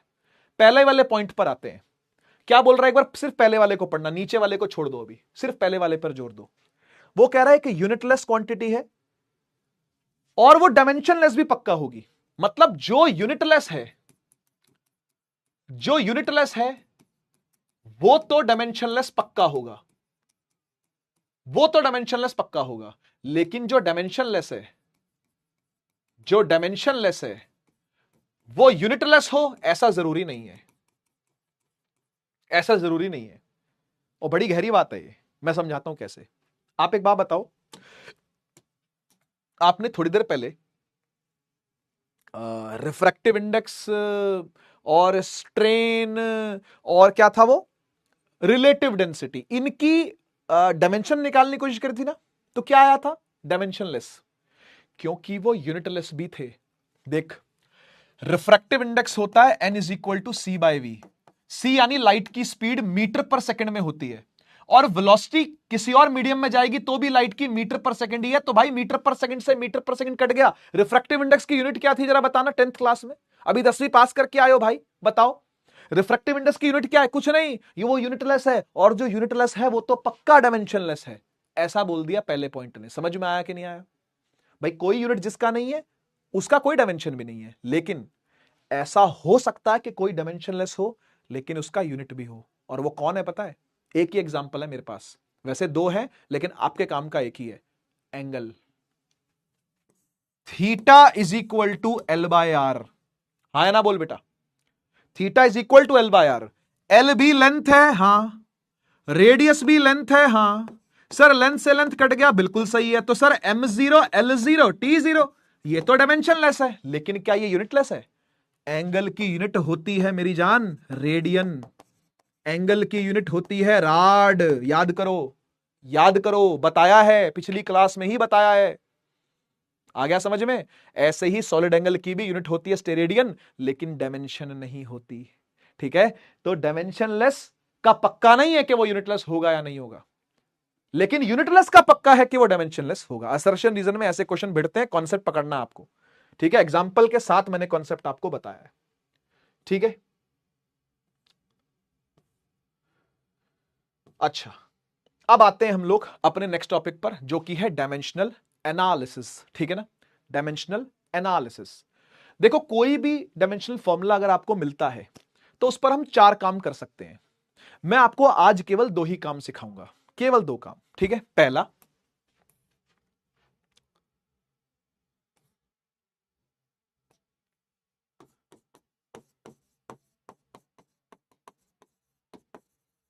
चेकिंग द करेक्टनेस, और दूसरा कन्वर्जन ऑफ यूनिट्स। ठीक है, बस ये 2 ही काम करेंगे आज हम, बाकी के 2 बाद में, बाकी के 2 गोली मार बाद में करेंगे। ठीक है, नेक्स्ट क्लास में मतलब। ठीक है ना, अभी सिर्फ 2 को टारगेट करते हैं। ठीक है, पहला सुन जरा, चेकिंग द करेक्टनेस, फिर आएगा कन्वर्जन ऑफ यूनिट। ठीक है, देख, कभी भी डायमेंशन एनालिसिस जब समझाया जाता है ना, तो उससे पहले एक प्रिंसिपल समझाया जाता है। तो पहले वो सिद्धांत समझ लेते हैं, पहले वो प्रिंसिपल समझ लेते हैं, उसके बाद आते हैं डायमेंशनल एनालिसिस की चर्चा करने। ठीक है, पहले प्रिंसिपल सुन के आए। प्रिंसिपल का नाम है POH, POH, POH, POH, POH, full form principle of homogeneity. Sir ये होमोजेनिटी क्या होता है? सुन, बहुत ही प्यारा कॉन्सेप्ट है। ऐसे तो अंग्रेजी में देखेगा तो कुछ समझ नहीं आएगा, देख पढ़ दूं। The principal of homogeneity of dimension states that the dimension of all the terms in a physical expression should be the same. हाँ, ठीक है, पर समझ नहीं आया, और यही समझ नहीं आया लगाएं कैसे। अंग्रेजी पढ़ के समझ नहीं आता, लेकिन जब मैं समझाएगा तो समझ में आएगा। ध्यान से सुनियो, प्रिंसिपल ऑफ होमोजेनिटी ये कहती है, सुनिएगा, प्रिंसिपल ऑफ होमोजेनिटी ये कहती है कि जब भी आप 2 क्वांटिटीज ऐड करो, या 2 क्वांटिटीज को सब्ट्रैक्ट करो, या फिर 2 क्वांटिटीज को इक्वेट करो, तो प्लीज ये बात मेक श्योर करना कि प्लस के लेफ्ट में और प्लस के राइट में सेम यूनिट होनी चाहिए। माइनस के लेफ्ट में, माइनस के राइट में सेम यूनिट होनी चाहिए। इक्वल टू के लेफ्ट में, इक्वल टू के राइट में सेम यूनिट होनी चाहिए। बस बस मेक श्योर करिए, वही इक्वेशन डायमेंशनली करेक्ट होगी। जिसने इसको फॉलो कर लिया, ये 3 चीजें आपने नोट करनी है। कोई भी इक्वेशन हो इस पूरी दुनिया की, मैं फिजिक्स की बात नहीं करता, मैं मैथ्स की भी बात कर रहा हूं। इसको तू मैथ में लगा के देख, इसको तू केमिस्ट्री में लगा के देख, इसको तू बायो में भी अगर कोई इक्वेशन कभी बनती हो ना, उसमें लगा के देख, अकाउंट्स की कोई इक्वेशन बनती हो, इकोनॉमिक्स की बनती हो, उसमें लगा के देख। Principal of homogeneity rules everywhere. ठीक है, और यह कहता है, प्रिंसिपल होमोजेनिटी कहता है कि 2 चीजें तभी ऐड हो पाएंगी या तभी माइनस हो पाएंगी या तभी इक्वल हो पाएंगी जब उनकी यूनिट सेम होगी। मैं ये नहीं कह रहा कि वो क्वांटिटी सेम होगी, मैं कह रहा हूं यूनिट सेम होनी चाहिए। यानी रुपयों में रुपए ही ऐड होके रुपए ही बनेंगे, रुपयों में से रुपए माइनस होके रुपए बनेंगे, रुपयों को इक्वेट भी रुपयों के ही कर पाएंगे। ऐसा नहीं हो पाएगा कि आप रुपयों में पैसे ऐड कर दो। क्या ऐसा हो सकता है? जैसे मैं एग्जांपल देता हूं, ठीक है ना भाई, 4 घंटे 36 मिनट हो चुके हैं मुझे क्लास लेते हुए, तो क्या मैं इसको ये लिख दूं 36 में 4 जोड़ दिया 40 घंटे मिनट हो गए हैं? कोई सेंस बनी इस बात की? कोई सेंस बनी इस बात की? घंटे मिनट क्या होता है? व्हाट इज घंटे मिनट? समझ रहा ना बात को? तो ऐसे नहीं जुड़ सकता। घंटे में मिनट नहीं जुड़ेगा, घंटे में घंटा जुड़ेगा घंटा बनेगा, मिनट में मिनट जुड़ेगा मिनट बनेगा। साफ बात सुन ले, ठीक है? घंटे में से घंटा हटेगा, घंटे में घंटा जुड़ेगा, ठीक है? मिनट में मिनट जुड़ेगा, मिनट में से मिनट घटेगा। यह है प्रिंसिपल ऑफ होमोजेनिटी, ठीक है ना? ऐसी मान ले रुपयों की बात कर लेते हैं, रुपयों की बात कर लेते हैं, ठीक है ना? जैसे मेरे पास 4,36,000 रुपए हैं, या 4 लाख कुछ और लेते हैं, 4,38,000 रुपए हैं। 4,38,000 रुपए चाहिए किसी को क्या? कर्ज की बात कर रहा हूं, 4,38,000 का कर्ज है मुझ पे, प्लीज आप मुझे दे दो ताकि मैं एक कर्ज चुका लूं। ठीक है, ठीक है। टोटल कर्ज कितना हो गया? टोटल कर्ज कितना हो गया? क्या मैं इसको ऐसे लिख सकता हूं 4 में 38 जोड़ करके 42 है, 42 लाख हजार? कोई मतलब बना इस सेंस? ये सेंस बनी? कोई सेंस बनी क्या कि भाई 38 में 4 जोड़ दिया? ये कोई सेंस बनी क्या? इतना कर्ज है, कुछ समझ में आ रहा है किसी को? बैंक वाले के पास जाऊंगा जी, मेरे पास मेरे पे जी 42 लाख हजार का कर्ज है। लाख हजार का कर्ज है? समझा नहीं है। लाख हजार, व्हाट इज लाख हजार? आप समझ रहे हो ना? तो प्रिंसिपल ऑफ होमोजेनिटी लगना चाहिए। लाख में लाख जुड़ेगा लाख बनेगा, हजार में हजार जुड़ेगा हजार बनेगा। यूनिट सेम होने चाहिए एडिशन सब्ट्रैक्शन इक्वेशन के टाइम पर। All good. आइए चेक करते हैं इसी प्रिंसिपल से कैसे इक्वेशंस डायमेंशनली करेक्ट होती है या नहीं होती है, क्या होता है। ठीक है, एक सेकंड रुकना जरा भाई, एक सेकंड। आओ बेटा, आप सभी ने एक इक्वेशन देखी होगी अपने जीवन में, नहीं देखी तो कोई बात नहीं, मैं दिखा देता हूं। v is equal to U plus AT, देखिए कहां देखी थी? मोशन नाम के चैप्टर में, class 9th। Final velocity equal to initial velocity plus acceleration into time, ये था है ना? याद होगा मुझे लगता है काफी सारे बच्चों को। v is equal to U plus AT. Check करेंगे कि ये इक्वेशन डायमेंशनली करेक्ट है या नहीं है। ठीक है, आओ कैसे करते हैं सर चेक, कैसे करते हैं? देखो जितने सिंबल्स है सबसे पहले वो पकड़ो, तरीका देखो सॉल्व करने का। टेक्निक टेक्निक टेक्निक पे जोर, टेक्निक पे जोर। इक्वेशन क्यों आई, कहां से आई, तुझे कोई मतलब नहीं है, तू टेक्निक पे जोर दे बस। ठीक है, मुझे बता सिंबल कौन कौन से? सर एक तो इक्वल टू सिंबल है और एक प्लस सिंबल है। बहुत बढ़िया। आपको चेक करना है इक्वल टू के लेफ्ट में जो कुछ भी लिखा हुआ है क्या वो इक्वल टू के राइट के डायमेंशन के बराबर है कि नहीं है। आओ चेक करते हैं, करे चेक, आ जाओ। इक्वल टू के लेफ्ट में क्या है सर? फाइनल वेलोसिटी है। फाइनल वेलोसिटी का डायमेंशन क्या होगा भाई? वेलोसिटी तो वेलोसिटी है, LT - 1 होगा। बहुत बढ़िया। इक्वल टू के राइट में कौन है सर? U है। U क्या होता है? Initial velocity. अबे इनिशियल वेलोसिटी का भी तो डायमेंशन LT - 1 ही होगा मेरी जान, हाँ कि ना? हाँ, तो सही है। अभी तक तो सब सही चल रहा है, अभी तक तो सब ठीक है। आगे बढ़ते हैं, आगे बढ़ते हैं। अब प्लस वाले पे आते हैं। प्लस से लेफ्ट में जो कुछ भी लिखा हुआ है और प्लस से राइट में जो कुछ भी लिखा हुआ है, मिला के डायमेंशन बराबर बैठ रहा है कि नहीं बैठ रहा, चेक कर लेते हैं। तो प्लस से लेफ्ट में कौन है? U का डायमेंशन LT - 1 है। प्लस से राइट में कौन है?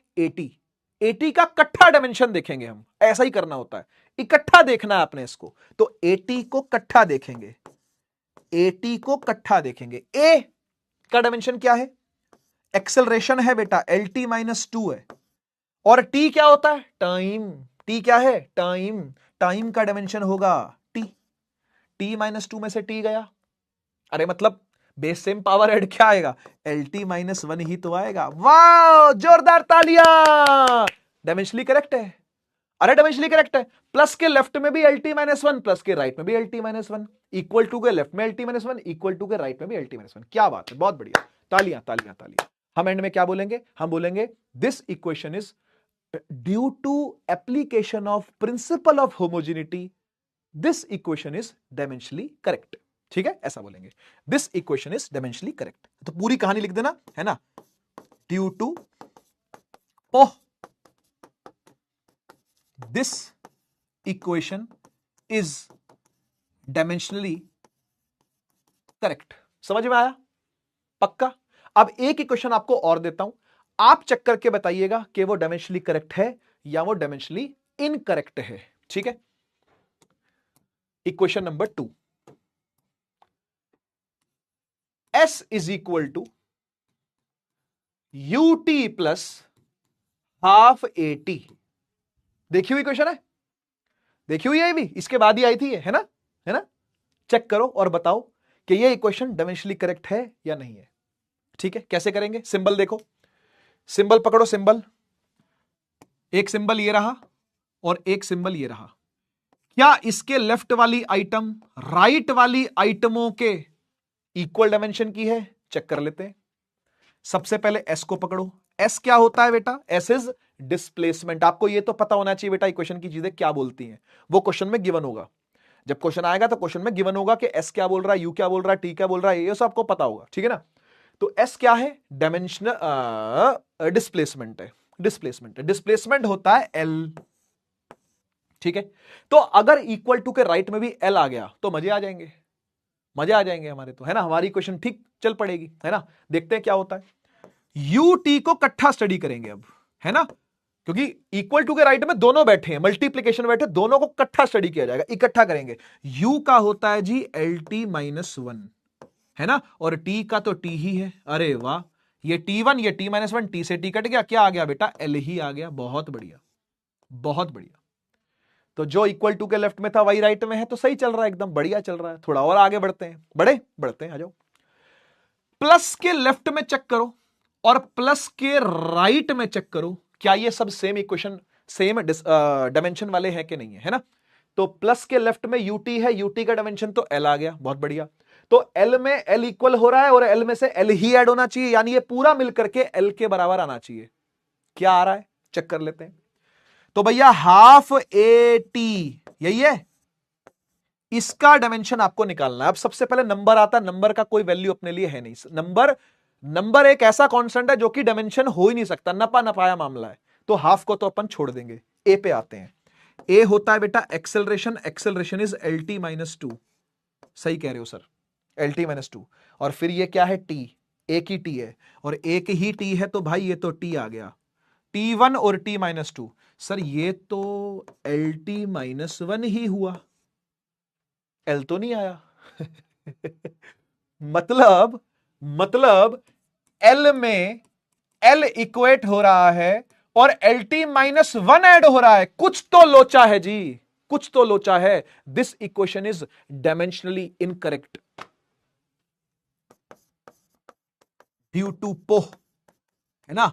आफ्टर एप्लीकेशन ऑफ, ऐसा पूरा लिख देना है ना, ड्यू टू लिख रहा हूं मैं तो, after the application of principle of homogeneity we found that, ठीक है ना, this equation is dimensionally incorrect. समझ रहे हो ना। तो इनकरेक्ट भी आ सकती है, आपको एक एग्जांपल देके दिखाया मैंने कि इनकरेक्ट भी आ सकती है। ठीक है, बढ़िया। अच्छा एक बात बताओ, एक क्वेश्चन और देता हूं, तीसरी में खेल दिखाना आपको मैंने, तीसरी क्वेश्चन के साथ मैंने आपको खेल दिखाना है, ठीक है ना। देखो इसमें तो डायमेंशनल करेक्टनेस नहीं हो पाई, पता है क्यों नहीं हो पाई? क्योंकि एक्चुअली में जो इक्वेशन थी वो ये थी, चेक कर लो। क्लास 9th की किताब उठाओ या क्लास 9th के नोट्स उठाओ, नीव बैच में जो जो बच्चे थे वो जरा देखें जाके, या स्प्रिंट बैच यूट्यूब से जिन्होंने पढ़ा था वो जाके देखें। S is equal to UT plus half AT square था, लेकिन मैंने आपको जानबूझ के यहां से स्क्वायर हटा के दिया था। समझ गए ना। एक बार फिर से प्रैक्टिस करना इसकी, और जब करो तो आंखें खोल के करना, मतलब दिमाग और आंखें खुली होनी चाहिए आपकी, ठीक है ना। बंद दिमाग से खाली नोट नहीं करना, लाश नहीं बननी है भाई अपने को, ठीक है ना। माइंड खोलना है, समझ गए ना। तो माइंड खोल के काम करिएगा, एक्टिव माइंड के साथ काम करिएगा, ठीक है।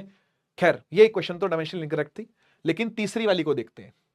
तीसरी वाली जो इक्वेशन है वो आपको याद होगी, मोशन में ही थी उसी चैप्टर में, है ना। वो है v² - u² is equal to AS।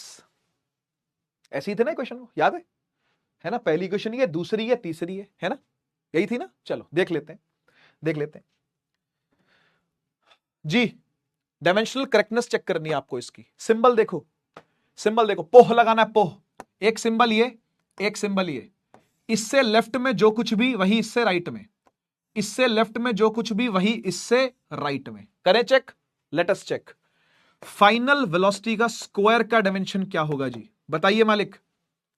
Final velocity का क्या होता है, LT-1, वो लिखा हुआ देख, उधर लिखा हुआ LT-1, और LT-1 का भी क्या करना है मालिक, स्क्वायर करना है, ठीक है ना। तो ये क्या बन जाएगा, ये बन जाएगा L²T-2। वाह भाई वाह, इधर भी आके 2 मल्टीप्लाई, इधर भी आके 2 मल्टीप्लाई। क्या समस्या हो रही है, कोई समस्या नहीं हो रही सर, बढ़िया एकदम मस्त चल रहा है सर, ठीक है।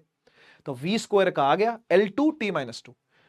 अब माइनस के राइट में आओ, क्या यही डायमेंशन आना चाहिए, हाँ आना तो चाहिए, यही डायमेंशन आना चाहिए, हाँ आना तो चाहिए। तो देखते हैं आता है कि नहीं आता। इस बार U² को लपेटो, जरा लपेटो भाई, इसको लपेटो। LT-1 का स्क्वायर करना पड़ेगा, सही कह रहे हो सर, तो L²T-2। वाह सर वाह, मजा आ गया, मजा आ गया। L2T-2, ठीक है बढ़िया। अब एक काम करते हैं, ये तो ठीक है, ये तो यहां तक तो मामला सही चल रहा है। इक्वल टू के लेफ्ट में आते हैं, इक्वल टू के लेफ्ट में U² ही है, हाँ सर U² है, तो L2T-2 हो गया। अब इक्वल टू के राइट में जो AS बैठे हैं ना, ये दोनों मिल करके ये बनाने चाहिए, है ना, ये बनाने चाहिए। अगर ये बना लेते हैं then equation is dimensionally correct. देखते हैं ऐसा होता है कि नहीं होता, आ जाओ।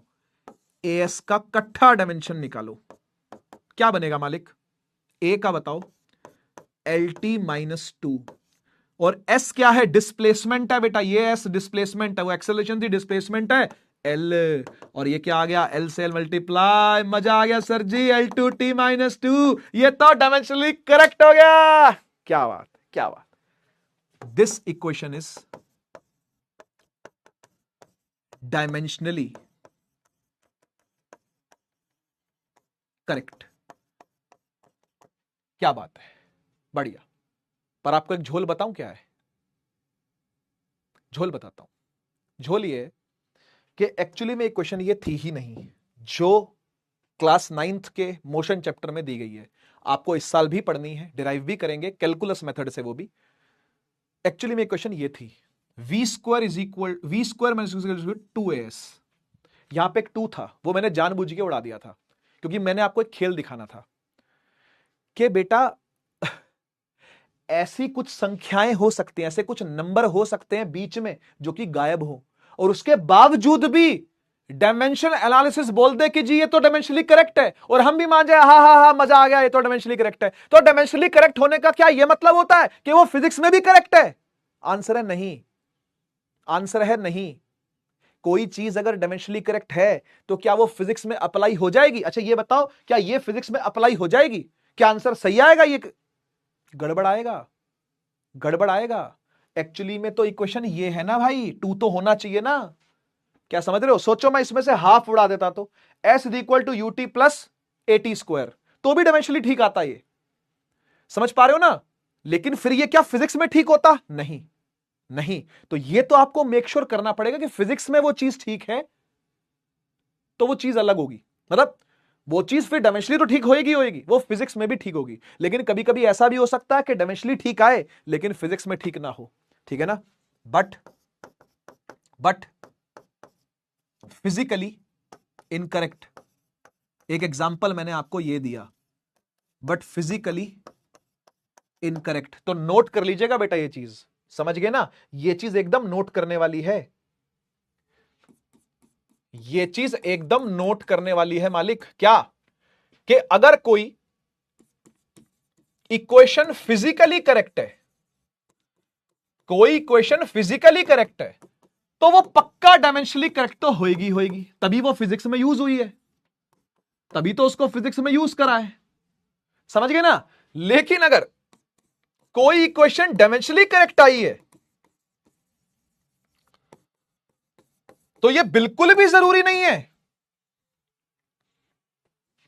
कि वो फिजिकली भी करेक्ट होगी, वो तो चेक करना पड़ेगा। क्या ध्यान रहेगी ये बात? क्या ध्यान रखोगे ये बात? कोई चीज अगर फिजिकली करेक्ट है तो डायमेंशनली करेक्ट होएगी। जैसे ये ए, ये फिजिक्स में ठीक थी, फिजिकली भी ठीक है और डायमेंशनली भी ठीक है। जो फिजिक्स में ठीक है वो डायमेंशन में भी ठीक है। लेकिन जो डायमेंशन में ठीक है वो जरूरी नहीं कि वो फिजिक्स में भी ठीक हो, है ना। जो डायमेंशनली करेक्ट है वो बिल्कुल भी जरूरी नहीं है कि वो फिजिक्स में करेक्ट हो। और एक बात बताओ, जो डायमेंशनली इनकरेक्ट है वो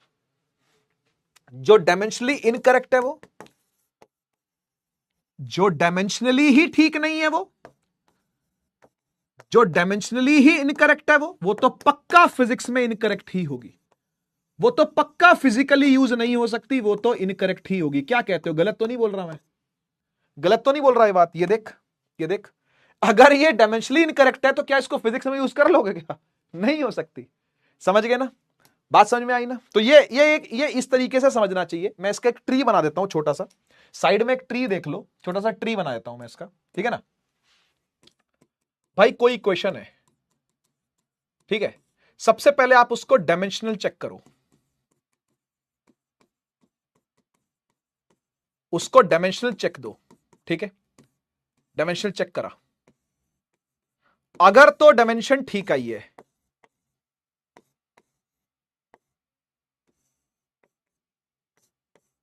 या फिर नहीं आई है ना? दो ही काम होंगे, या तो ठीक आएगी या तो नहीं आएगी। अगर तो डायमेंशन ठीक आई है तो हम उसको फिजिकली चेक करेंगे, मतलब फिजिकली चेक करना चाहिए अपने को। हम अभी नहीं कर रहे, इस टॉपिक में नहीं कर रहे हम उसको फिजिकली चेक, लेकिन अपने को फिजिकली चेक करना पड़ेगा। लेकिन जो डायमेंशनली चेक में गलत हो गया वो तो पक्का फिजिकली इनकरेक्ट ही होगा,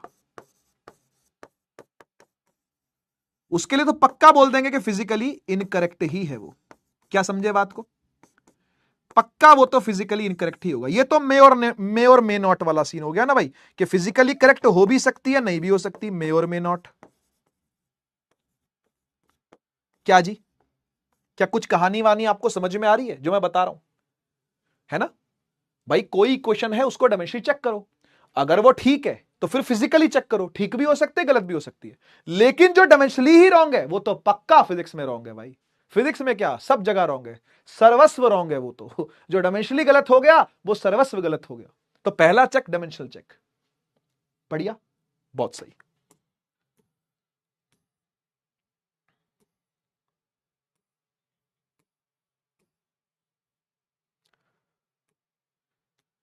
एक इंपॉर्टेंट पॉइंट आपको और देते हैं, ठीक है?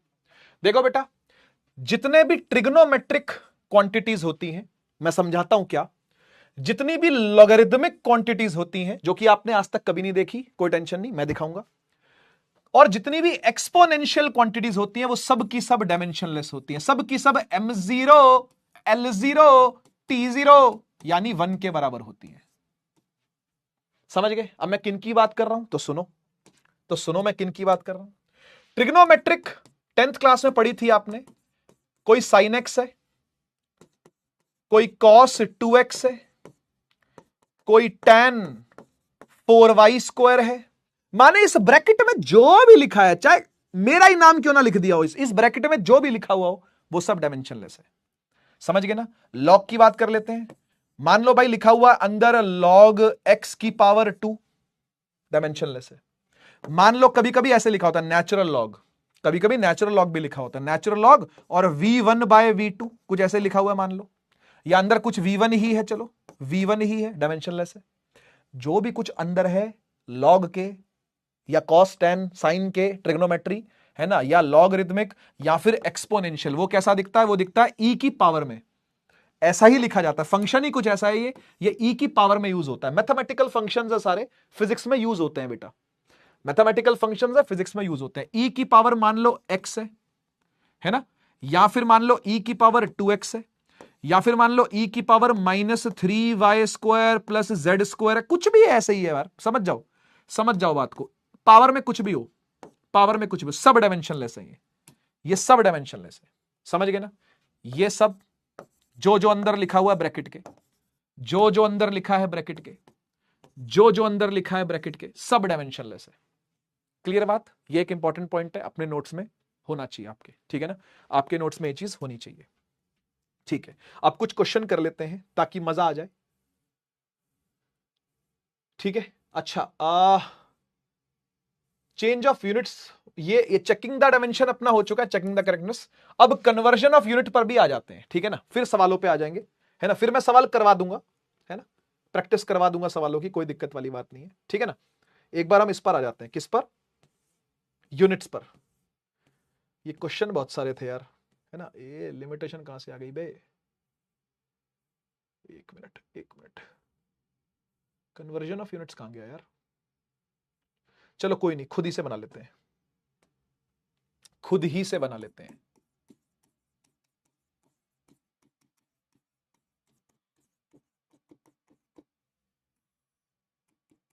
कन्वर्जन ऑफ यूनिट्स, इसको भी पढ़ो, ठीक है। देखो आपको मैं एक चीज याद दिलवा देता हूं, क्लास 1 की है, पिछली वाली क्लास की है, थोड़ा सा याद करो, थोड़ा सा याद करो। हमने एक चीज पढ़ी थी कि कोई भी फिजिकल क्वांटिटी को ना एक्सप्रेस करने का एक तरीका होता है, कोई भी फिजिकल क्वांटिटी को एक्सप्रेस करने का एक तरीका है। क्या तरीका है? आप हमेशा मैग्नीट्यूड को यूनिट से मल्टीप्लाई करते हो, NU। याद कर, याद कर, यह बात पहले भी बोली हुई है मैंने। कोई भी फिजिकल क्वांटिटी NU से लिखी जाती है। N मतलब नंबर यानी मैग्नीट्यूड, दिस इज नंबर यानी मैग्नीट्यूड, और U यानी यूनिट। इनको मल्टीप्लाई कर दोगे, कोई फिजिकल क्वांटिटी आपको मिल जाएगी। जैसे example, force is equal to 5 newton. तो इसमें ये मैग्नीट्यूड है और ये यूनिट है, 1 न्यूटन बोलेंगे इसको, 1 से मल्टीप्लाई हो रही है ये, है ना, मतलब ये ऐसे लिखा जाएगा, ये ऐसा है 5 इंटू 1 न्यूटन। तो ये यूनिट है और ये मैग्नीट्यूड है ना, और ये फिजिकल क्वांटिटी है, this is PQ, physical quantity. क्या याद आ गया? बढ़िया। अब आप एक बेसिक सी चीज समझना, बेसिक सी चीज, ठीक है। जैसे कि मान लो ये जो पेन है, मुझे इसकी लेंथ नापनी है। बिल्कुल बेसिक बात पर आते हैं। कन्वर्जन तो तब होगा जब पहले बेसिक बात कर ले हम, नहीं तो मैं आपको सीधा फॉर्मूला बता सकता हूं। फॉर्मूला पता क्या है? फॉर्मूला ये है, N1U1 is equal to N2U2, और चालू हो जाऊं इसके ऊपर सवाल करवाना। यही होता है, यही होता है, स्कूलों में भी यही होता है, कोचिंगों में भी यही होता है। लेकिन मेरा वो स्टाइल नहीं है। मेरा स्टाइल, अगर मैं कोई चीज लिख रहा हूं तो आपको समझाऊं कि मैंने क्यों लिखी है, ठीक है ना। तो मैंने ये क्यों लिखा, N1U1 is equal to N2U2 क्यों लिखा, आइए सुनिए। ऐसे नहीं लिखूंगा मैं, ये आपको पहले समझाऊंगा। देख बेटा, ये पेन है, ठीक है, मुझे इस पेन की लेंथ नापनी है, ठीक है। तो मैं इस पेन की लेंथ को किस यूनिट में नापूं? यूनिट क्या होना चाहिए सर? सेंटीमीटर में नाप लो इसको आप, इसको सेंटीमीटर, कितना सेंटीमीटर करें इसका? 15 सेंटीमीटर, ठीक है, चलो ठीक है। ये जो पेन की लेंथ है ना, पेन लेंथ 15 सेंटीमीटर है, ठीक, 15 सेंटीमीटर है। 15 मैंने मैग्नीट्यूड लिया, सेंटीमीटर मैंने यूनिट ली है, ठीक। ये N है, ये U है, ध्यान से देखियो, ये N, ये U, ठीक है। ऊपर लिख देता हूं, इसके ऊपर लिख देता हूं N और U, ठीक, बढ़िया। अब मुझे ये बता, अगर मैं इसको सेंटीमीटर में ना नापूं, मैं इसको मीटर में नापूं, मैं इसको मीटर में नापूं, तो मुझे क्या करना पड़ेगा? सर कुछ नहीं, आप इस सेंटीमीटर की जगह मीटर लिख दोगे और आपको फिर इसको कन्वर्ट करना पड़ेगा। किससे डिवाइड करूं? 100 से डिवाइड करना पड़ेगा। सही बात है, सही बात है। यानी ये हो जाएगा 0.15 मीटर, है ना, बोलो, ये हो जाएगा 0.15 मीटर। बिल्कुल ठीक है, बिल्कुल सही है। अच्छा, अब ये बताओ, मान लो कि मुझे इस पेन को किलोमीटर में नापना है। सर क्या बावड़े हो गए हो क्या? सेंटीमीटर से मीटर में ले आया, किलोमीटर जितना लंबा थोड़ी है। मैंने कहा मेरा मन है भाई नापने का, तू मेरे को क्यों रोक रहा है यार, मुझे नापने दे इसको किलोमीटर में। तो ठीक है भाई, अब नहीं, जिद्दी मास्टर है तो क्या माना है इसको, है ना भाई। तो इसको मैंने किलोमीटर में नापने की सोची। किलोमीटर के लिए मुझे क्या करना पड़ेगा? यहां से यूनिट कर दूंगा किलोमीटर, है ना, और मीटर से किलोमीटर में कन्वर्जन कैसे होता है? डिवाइड बाय 1000 करके। थोड़ा थोड़ा एग्जांपल लेकर के बात कर रहा हूं, डिवाइड बाय 1000। तो 0.15 को अगर मैं 1000 से डिवाइड करूंगा तो भाई कितने जीरो खिसकेंगे? ये 0.00015 हो जाएगा, ऐसे ही होगा ना, है ना, 0.001। ये देख, ये 2 जीरो नीचे आ गए ना, तो हाँ बिल्कुल सही है, 1 लाख नीचे आ जाएगा, सही है ना। तो 0.00015 किलोमीटर में ये नप गया, ये नप गया, बढ़िया, सही है। अच्छा, अब मेरा मन है इसको मिलीमीटर में नाप दो। फाइनली बेटा मिलीमीटर में नपवा दे मुझे ये, है ना। तो 1 सेंटीमीटर में 10 मिलीमीटर होते हैं, ठीक है। तो हम एक काम करते हैं, इसको मिलीमीटर में भी नाप लेते हैं। या चलो ठीक है, इतना बहुत है, इतना बहुत है, 3 एग्जांपल्स बहुत है। आप मुझे एक बात बताओ, चाहे मैं इसको 15 सेंटीमीटर बोलूं, चाहे मैं इसको 0.15 मीटर बोलूं, या फिर इसको 0.00015 किलोमीटर बोलूं, क्या इसकी लेंथ पे कोई फर्क पड़ेगा? क्या इसकी ओरिजिनल लेंथ बढ़ जाएगी? नहीं। घट जाएगी? नहीं, उतनी रहेगी। अरे बोलने के तरीके हैं ना ये। तो कोई आया इसको मीटर में नाप गया, कोई आया किलोमीटर में नाप गया, कोई आया मिलीमीटर में नाप गया, कोई आया डेसीमीटर में नाप गया, कोई आ गया सेंटीमीटर में नाप गया। क्या उससे लेंथ बढ़ घट जाएगी क्या एक्चुअली में? कि भाई ये पेन बढ़ गया तो किलोमीटर में नापा था जी बढ़ गया, ये क्या ऐसा हुआ क्या? नहीं नहीं। मिलीमीटर में नापा तो छोटा हो गया क्या? नहीं, लेंथ तो उतनी रहेगी। यानी यानी यानी पेन लेंथ तो वही रहेगी, pen length is constant, yes और no? Pen length is constant, यानी there is something constant on the LHS and it will remain constant. There is something constant and it will remain constant. क्या कहते हो, हाँ या ना? मैं गलत तो नहीं कह रहा ये बात?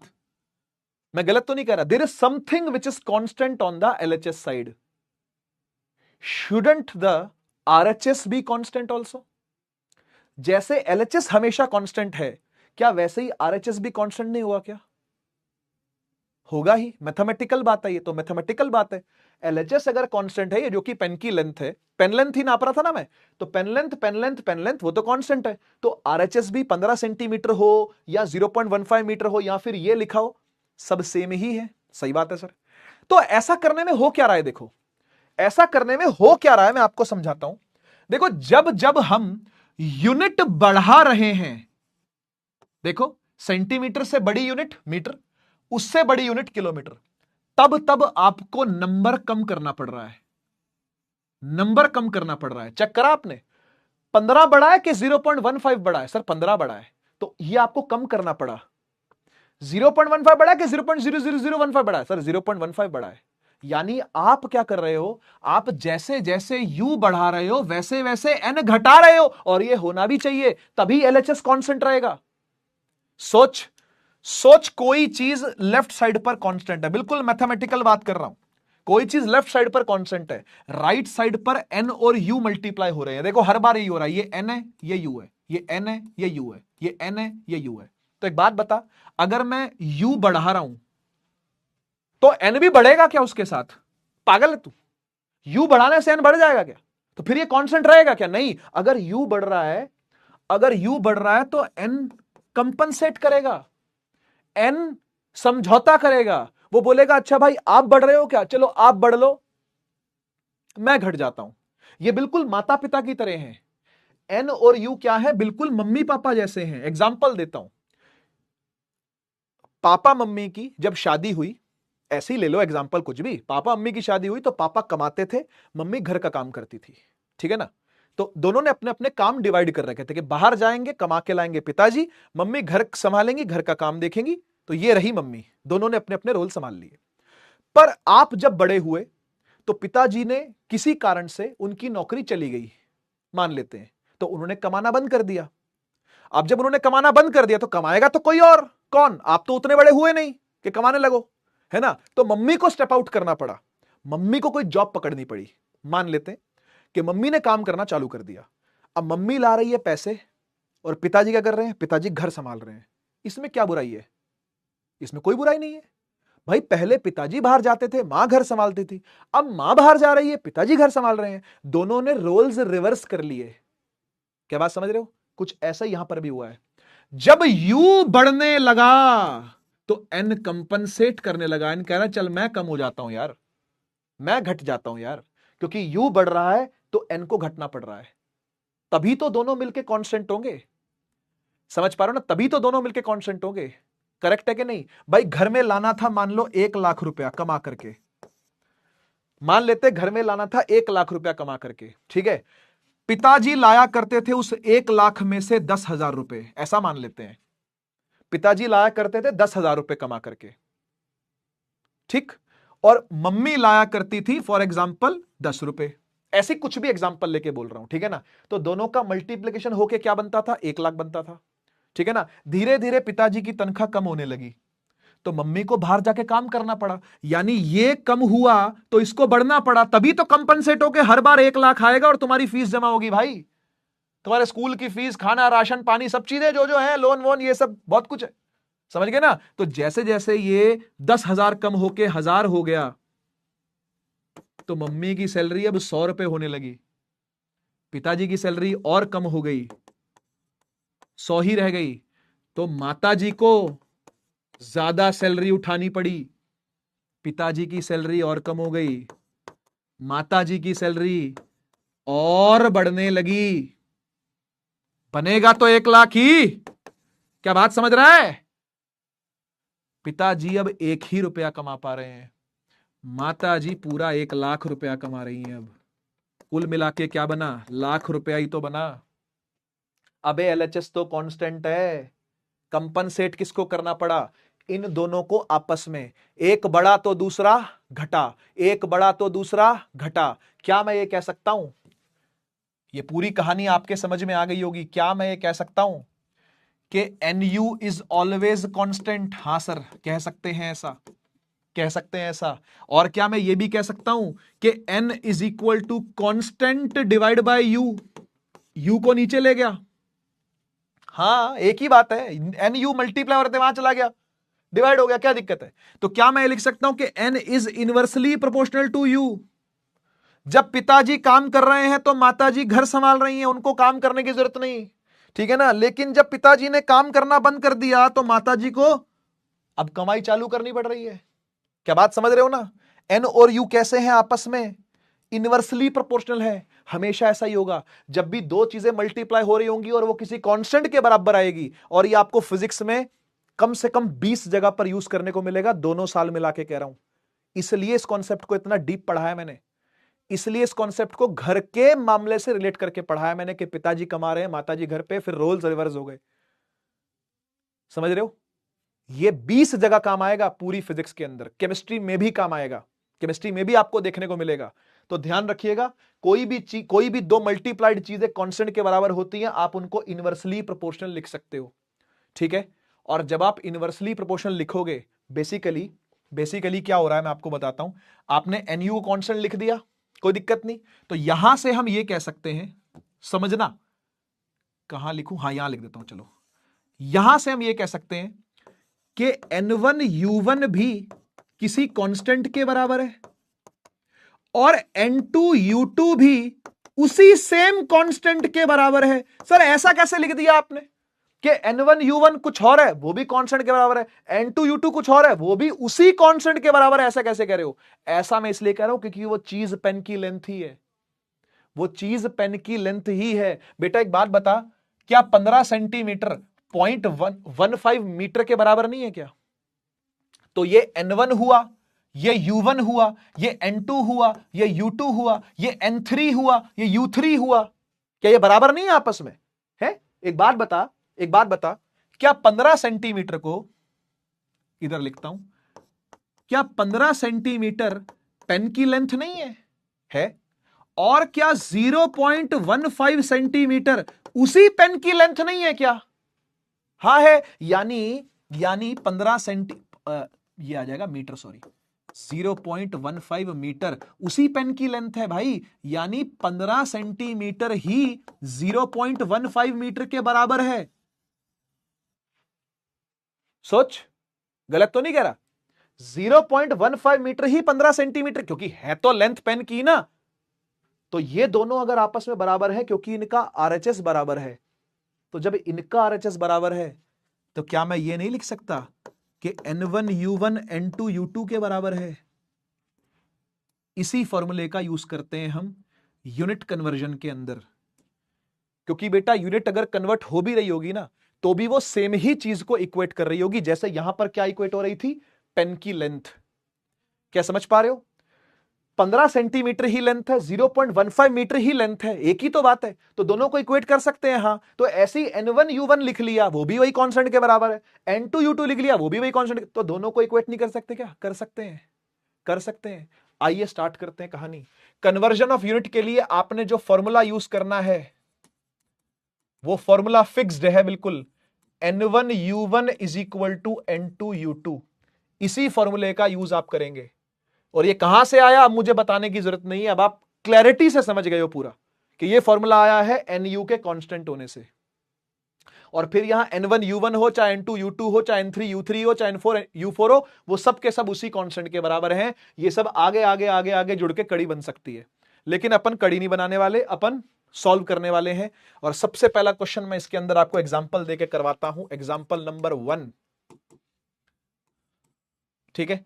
फोर्स का क्वेश्चन करते हैं, ठीक है ना। सपोज करो 5 न्यूटन की फोर्स है, ठीक है, 5 न्यूटन की फोर्स है, आपको उसको CGS यूनिट्स के अंदर चेंज करना है, ठीक है। तो ये क्या आएगा, यहां पे क्या लिखें हम, कैसे करेंगे इसको? 5 न्यूटन का CGS वर्जन में नंबर क्या आएगा यहां पे न्यूमेरिक वैल्यू क्या आएगी। तो देखो कैसे सॉल्व करते हैं इसको, मैं सिखा रहा हूं, आराम से सुनना ध्यान से, ठीक है। देखो बेटा, ये जो न्यूटन आया हुआ है ये कोई फंडामेंटल यूनिट नहीं है, ये तो बोली गई है यूनिट कि भाई फोर्स होती है 5 न्यूटन, लेकिन असल में ये कोई फंडामेंटल यूनिट नहीं है। आपको इसको, अच्छा एक काम करते हैं, इस हैवी क्वेश्चन पर आने से पहले लाइट क्वेश्चन करते हैं। पहले एक आसान सवाल कर लेते हैं, ठीक है। जैसे 10 kg पर मीटर क्यूब को 5 ले लेते हैं। 5 kg पर मीटर क्यूब को, ये डेंसिटी होती है ना kg पर मीटर क्यूब, 5 kg पर मीटर क्यूब को आपको सीजीएस यूनिट्स में चेंज करना है, ठीक है ना। सीजीएस यूनिट्स में चेंज करना, ये क्वेश्चन है, ये क्वेश्चन है। कैसे सॉल्व करोगे इसको? सबसे पहले आप मुझे बताओ किलोग्राम का सीजीएस यूनिट क्या होता है। सर किलोग्राम का होता है ग्राम, सीजीएस याद है सेंटीमीटर ग्राम सेकंड, वही है, कन्वर्जन, यूनिट कन्वर्जन ही तो हो रहा है। ये एसआई यूनिट है, ये सीजीएस यूनिट है, ठीक है। तो एसआई को सीजीएस में कन्वर्ट कर रहे हैं, एसआई इंटू सीजीएस ये कर रहे हैं, ठीक है। तो कैसे करेंगे सुनो, हम सबसे पहले लिखेंगे सर ये 5 है, ठीक है, ये केजी पर मीटर क्यूब है, ठीक है, is equal to fill in the blank है, नहीं पता क्योंकि ये निकालना है अपने को, ये अपने को ढूंढना है, और सीजीएस वर्जन लिखना चाहते हैं हम। किलोग्राम का सीजीएस वर्जन होगा ग्राम, और मीटर क्यूब का सीजीएस वर्जन होगा सेंटीमीटर क्यूब। क्या कहते हो, हाँ या ना? हाँ सर सही बात है, किलोग्राम का ग्राम, मीटर क्यूब का सेंटीमीटर क्यूब, ठीक, बढ़िया। अब आप क्या करोगे, आप यहां पे फॉर्मूला लगाओगे N1U1 is equal to N2U2। देख बेटा, ये तेरा N1 है, ये तेरा U1 है, इज इक्वल टू ये जो फिल इन द ब्लैंक है ये आपका N2 है, और ये आपका U2 है। N1U1 is equal to N2U2, ये लगाना है आपने, ठीक है। लगाएं, आ जाओ आ जाओ। N1 क्या है, 5 है, U1 क्या है, केजी पर मीटर क्यूब। अब देख केजी को अगर इससे काटना है, क्योंकि मुझे ये वैल्यू निकालनी है N2 की, है ना, तो एक काम करते हैं, पहले केजी लिख लेते हैं, और डिवाइड में मीटर कितनी बार है, 3 बार है, तो मीटर मीटर मीटर ऐसे लिखना पड़ेगा 3 बार खोल के, क्योंकि सामने वाले से कट करना है अपने को। अभी देखो कट होगा, देखते जाओ। ये N2 है, इसकी वैल्यू आपको फाइंड करनी है, यही तो पूछा है आपसे ना, N2 ही तो पूछा है आपसे। और फिर क्या है मल्टीप्लाई में, ये ग्राम है बेटा, और नीचे क्या है, सेंटीमीटर गुना में सेंटीमीटर गुना में सेंटीमीटर, ठीक। कुछ ऐसा करो कि ये यूनिट्स आपस में कट जाएं, कुछ ऐसा करो कि यूनिट कट जाए। सर उसके लिए हम क्या करेंगे, उसके लिए हम लिखेंगे 5 इंटू 5 तो था ही ना पहले से, 5 इंटू किलोग्राम को ग्राम में change 1000 gram, divide by metre metre metre 100 centimetre into 100 centimetre into 100 centimetre, ऐसे लिखना पड़ता है इसको खोल खाल के।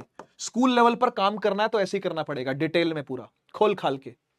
सामने कौन है, N2, फिर है G बटा में centimetre multiply by centimetre multiply by centimetre. काटो यार, काटो भाई काटो, ग्राम से ग्राम काटो, सेंटीमीटर से सेंटीमीटर काटो, सेंटीमीटर से सेंटीमीटर काटो, सेंटीमीटर से यूनिट यूनिट काट दो, सब आसपास आमने सामने के यूनिट सारे काट दो, जो बच गया वो लिख दो। क्या क्या बच गया बेटा, क्या क्या बच गया, ये देख जीरो भी काटेंगे, ये 3 जीरो कट गए, सही है ना। क्या बचा, क्या बचा जी, यहां साइड में बनाता हूं। एलएचएस में क्या है भाई, इक्वल टू का एलएचएस बोल, 5 डिवाइड बाय 5 डिवाइड बाय क्या क्या है, 3 जीरो नीचे बचे हैं ना, 3 जीरो नीचे बचे हैं, और यह राइट साइड में क्या आ गया, सब कुछ कट गया, N2 रह गया खाली, है ना। तो N2 क्या आ गया भाई, N2 आ गया 0.005, समझ गए। तो कोई आपसे पूछे 50 केजी पर मीटर क्यूब क्या होता है, तो भैया वो होता है 0.005, है ना, 1000 ऊपर आ गया ना भाई, 0.005 ग्राम पर सेंटीमीटर क्यूब। इस तरीके से सॉल्व करना है, इस तरीके से आपको सॉल्व करना है। थोड़ा सा मुश्किल लगा, वो इसलिए लगा क्योंकि बहुत ज्यादा डिटेलिंग है, पूरा खोल के समझाना पड़ता है आपको, तो ये करना पड़ेगा। एक क्वेश्चन और कराता हूं, ठीक है ना, उसके बाद अपन खत्म करते हैं। एक क्वेश्चन और कराता हूं, एग्जाम्पल नंबर 2, ठीक है। ये है ऐसा कुछ बेटा, 15 न्यूटन की फोर्स है, आऊंगा इसी मतलब मेन इसी पर आना था मुझे, क्योंकि ये एक अच्छे लेवल का सवाल है। ये तो चलो ठीक है, ये तो कर ही लोगे रोते धोते, ठीक है ना, ये थोड़ा सा अच्छा लेवल है तो इसलिए मुझे इसको टच करना था। 15 न्यूटन को आप कन्वर्ट करोगे, पता नहीं क्या आएगा यहां पर, और सीजीएस के अंदर कन्वर्ट करना आपने इसको, ठीक है। आओ चालू करते हैं। क्या कीजिएगा, सबसे पहले आप इस न्यूटन को ब्रेक डाउन करो, क्योंकि ये न्यूटन फंडामेंटल यूनिट नहीं है, तो जोड़ तोड़ के बनाई हुई न्यूटन बोल दी। एक्चुअली में क्या था ये न्यूटन का फंडामेंटल वर्जन क्या है, उसके लिए क्या करना पड़ेगा, उसके लिए आपको फॉर्मूला जानना पड़ेगा। न्यूटन क्या होता है, फोर्स होता है, मतलब फोर्स की यूनिट न्यूटन है, तो फोर्स का फॉर्मूला होता है एमए, है ना। तो इसकी यूनिट न्यूटन बनी कैसे, मतलब फोर्स की यूनिट को हम न्यूटन बोलते हैं, लेकिन ये बना कैसे, मास का आया केजी। ध्यान से सुनियो ये बात, बड़ा इंपॉर्टेंट टॉपिक है ये, और कन्वर्ट करना हर किसी बच्चे को नहीं आ पाता।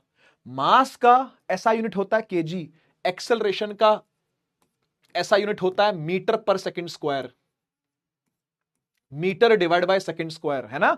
एक्सेलरेशन की यूनिट होती है मीटर पर सेकंड स्क्वायर, मास की होती है केजी। तो न्यूटन फंडामेंटल नहीं है, ये तो इसको फंडामेंटल को न्यूटन बोल दिया गया। समझ बात को, फंडामेंटल तो ये थे, इसको न्यूटन बोल दिया गया, इसलिए यहां पे रिप्लेस कर इसको यहां से हटा, 15 इंटू न्यूटन को यहां से हटा बेटा, क्या लिखेगा, यहां लिखेगा केजी मीटर पर second square is equal to, नहीं पता यहां पे क्या है, लेकिन इसका सीजीएस वर्जन लिख सकता है अब तू, लिख सकता है कि नहीं, इसका सीजीएस वर्जन अब लिख सकता है, पहले नहीं लिख पाता। अगर न्यूटन का सीजीएस वर्जन सीधा लिख देता तो कोई मतलब ही नहीं होता, कटता कैसे, कटेगा ही नहीं, कटेगा ही नहीं। अब बता सीजीएस में क्या होगा, बता बेटा, किलोग्राम को सीजीएस में क्या बोलते हैं, ग्राम बोलते हैं, मीटर को सीजीएस में सेंटीमीटर बोलते हैं, और सेकंड तो सेकंड ही रहता है भाई। सही बात है कि नहीं, हाँ सर सही बात है। आ जाओ फिर, आ जाओ फिर लगाएं, आ जाओ फिर लगाएं भाई। ये है N1, ये है U1, ये जो नहीं पता, ये जो नहीं पता ये N2, और ये U2। N1 U1 is equal to N2 U2। आइए पुट करते हैं भाई, N1 क्या है जी 15 केजी, 1 केजी को अलग कर दो, 1 मीटर को अलग कर दो, 1 सेकेंड इंटू 1 सेकेंड को नीचे लिख दो, बहुत बढ़िया। ये नहीं पता तो N2 लिख दो, जिसको नहीं निकालना है वो तो N2 है, यही तो नंबर आपको फाइंड करना ना मैग्नीट्यूड, ये आपको नहीं पता तो N2 लिख दो, बढ़िया। ये ग्राम है, सेंटीमीटर है, सेकंड स्क्वायर है, 1 ग्राम इंटू 1 सेंटीमीटर अपॉन में 1 सेकंड स्क्वायर। मुझे बताओ भाई ये कैसे कटेंगे आपस में, मेरे को तो समझ में नहीं आ रहा, मेरे को तो समझ नहीं आ रहा कैसे कटेंगे, ये आप बताओ कैसे कटेंगे, क्या करूं अब, नेक्स्ट स्टेप क्या हो। और ये 1 सेकंड का स्क्वायर ना लिखना भाई, 1 सेकंड गुणा में 1 सेकंड। हाँ जी, अब बताइए क्या करें, कैसे कटेगा, कन्वर्ट करो, कन्वर्ट करो, किलोग्राम को ग्राम में, मीटर को सेंटीमीटर में। बेटा बता, 15 इंटू 1 केजी होता है 1000 ग्राम, 1 मीटर होता है 100 centimetre, divide by 1 second into 1 second is equal to N2। 1 gram 1 centimetre 1 second into 1 second. क्या अब कटता दिख रहा है सर, मस्त कटता दिख रहा है, अब तो मजा आ गया सर, अब तो सर मजा आ गया। ग्राम से ग्राम कट गया, सेंटीमीटर से सेंटीमीटर कट गया, सेकंडों से एक ही कट से सेकंड कट गए, जो बचा वो लिख दे बेटा। क्या क्या बचा बोल, क्या क्या बच गया बोलो, N2 यहां बच गया, और RHS में क्या बचा 15, LHS में सॉरी 15, 1 2 3 4 5, यानी 15 इंटू 10 की पावर 5 ये बच गया, है ना, 15 इंटू 10 की पावर 5 रख दो यार, यहां पे रख दो, कहां रखे, यहां रख दे, 15 इंटू 10 की पावर 5। और जो सीजीएस यूनिट होती है ना, वो होती है डाइन, डाइन बोलते हैं, डाइन डायन नहीं, डाइन, ठीक है। ग्राम सेंटीमीटर पर सेकंड स्क्वायर को डाइन बोलते हैं, सीजीएस यूनिट को डाइन बोलते हैं। एक होमवर्क देता हूं आपको, एक होमवर्क है आप सभी के लिए, ट्राई करना, ठीक है। 16 जूल का एनर्जी की यूनिट होती है जूल, 16 जूल का सीजीएस कन्वर्जन आपको करना है, ठीक है, ये आपकी ड्यूटी है, ठीक है। फॉर्मूला बता दूं, क्योंकि जूल में वर्क होता है तो वर्क से भी निकाल सकते हो आप इसको, वर्क से भी निकाल सकते हो, वर्क है फोर्स इंटू डिस्प्लेसमेंट, ठीक है ना। तो फोर्स का तो यही है पूरा, ये पूरा लिखा हुआ है ना, क्योंकि MA होता है, MAS हो गया, मास से केजी आ गया, एक्सेलरेशन से मीटर पर सेकंड स्क्वायर आ गया, और ये डिस्प्लेसमेंट है, डिस्प्लेसमेंट से मीटर आ गया, तो ये एक्चुअली में होता है केजी मीटर स्क्वायर पर सेकंड स्क्वायर। तो ये ऐसे लिखा जाएगा, मैं इसको फंडामेंटल लिख के छोड़ रहा हूं, बाकी का काम आपका है, ठीक है। 16 जूल की जगह लिखा जाएगा केजी मीटर स्क्वायर पर second square is equal to fill in the blank. अब ये आपको खुद करना है, ठीक है, और मुझे फाइनल आंसर N2 ला करके आपको कमेंट सेक्शन में लिखना है, ठीक है, अभी नहीं बाद में, अभी नहीं बाद में, ठीक है। ये आपका होमवर्क रहा, ठीक, बस इतना ही कर लो, बहुत है आज के लिए, क्योंकि आज हमने काफी कुछ पढ़ लिया बेटा, है ना, आज हमने काफी कुछ पढ़ लिया है। सवाल हम नेक्स्ट टाइम लगाएंगे, जब भी अपन नेक्स्ट टाइम मिलेंगे सवालों की प्रैक्टिस दबा के करेंगे, टेंशन ना लो, ठीक है। बढ़िया, होमवर्क देते हैं कि भाई नोट्स पूरे कर लें आप, और ये हमेशा रेगुलर का होमवर्क है बेटा, ये कोई आजकल का होमवर्क नहीं है, ये हमेशा का होमवर्क है कि आपको नोट्स रेगुलर करने हैं, ठीक। दूसरा, रिवीजन पर पूरा जोर होना चाहिए, रिवीजन करना है पूरा जोर से, रिवीजन पर पूरा जोर लगाना है आपने, क्योंकि आपकी नेक्स्ट क्लास से पहले ये क्लैरिटी होनी चाहिए कि लास्ट क्लासेस के अंदर आपने क्या पढ़ा था, ये बहुत जरूरी है। तो रिवीजन पूरा जोरदार करना है आपने, 2 बार रिवीजन करना है, 2 बार, एक बार तो क्लास के बाद, जैसे क्लास खत्म हो जाएगी सोने से पहले एक बार आप जब नोट्स लिखोगे, नोट्स लिखते लिखते आपका रिवीजन होगा, ठीक है। दूसरा रिवीजन जो आपने करना है वो करना है नेक्स्ट क्लास से पहले, और नेक्स्ट क्लास कभी भी हो, चाहे वो कल ही क्यों ना हो, ऐसे कल क्लास नहीं है, कल संडे है, लेकिन कभी भी अगली क्लास हो उससे पहले आप रिवाइज करके आएंगे, ये ड्यूटी बांध लो। कैसी लगी आज की क्लास, एक बार जरा कमेंट सेक्शन में भाई बता दो मुझे। आपका बहुत बहुत धन्यवाद यहां तक बने रहने के लिए। हमने 1 घंटा 56 मिनट की, 56 मिनट की लगभग एक क्लास ली है, बहुत लंबी क्लास हो गई आज की, ठीक है। तो होपफुली बेटा आप लोगों को लाभ मिला होगा इस लंबी क्लास से, और हमने काफी कुछ आज कवर कर लिया है, ठीक है। ऑलरेडी साईं सिद्धि ने आंसर दे दिया है, साईं बेटा बहुत अच्छी बात है, लेकिन कमेंट सेक्शन में आंसर देना बाद में, ठीक है। चलिए, थैंक यू सो मच यहां तक बने रहने के लिए, और जो यहां तक बना रहेगा वही जीवन में भी बना ही रहेगा, है ना, और जो बीच में से निकल गया वो गया, ठीक है। तो बने रहना है भाई, डटे रहना है, 11th क्लास है, ठीक है, जोर लगाए रखना है आपको। मिलते हैं नेक्स्ट क्लास में, तब तक के लिए take care, tata bye bye, Bharat माता की जय, जय हिंद, वंदे मातरम। Thank you so much, thank you so much.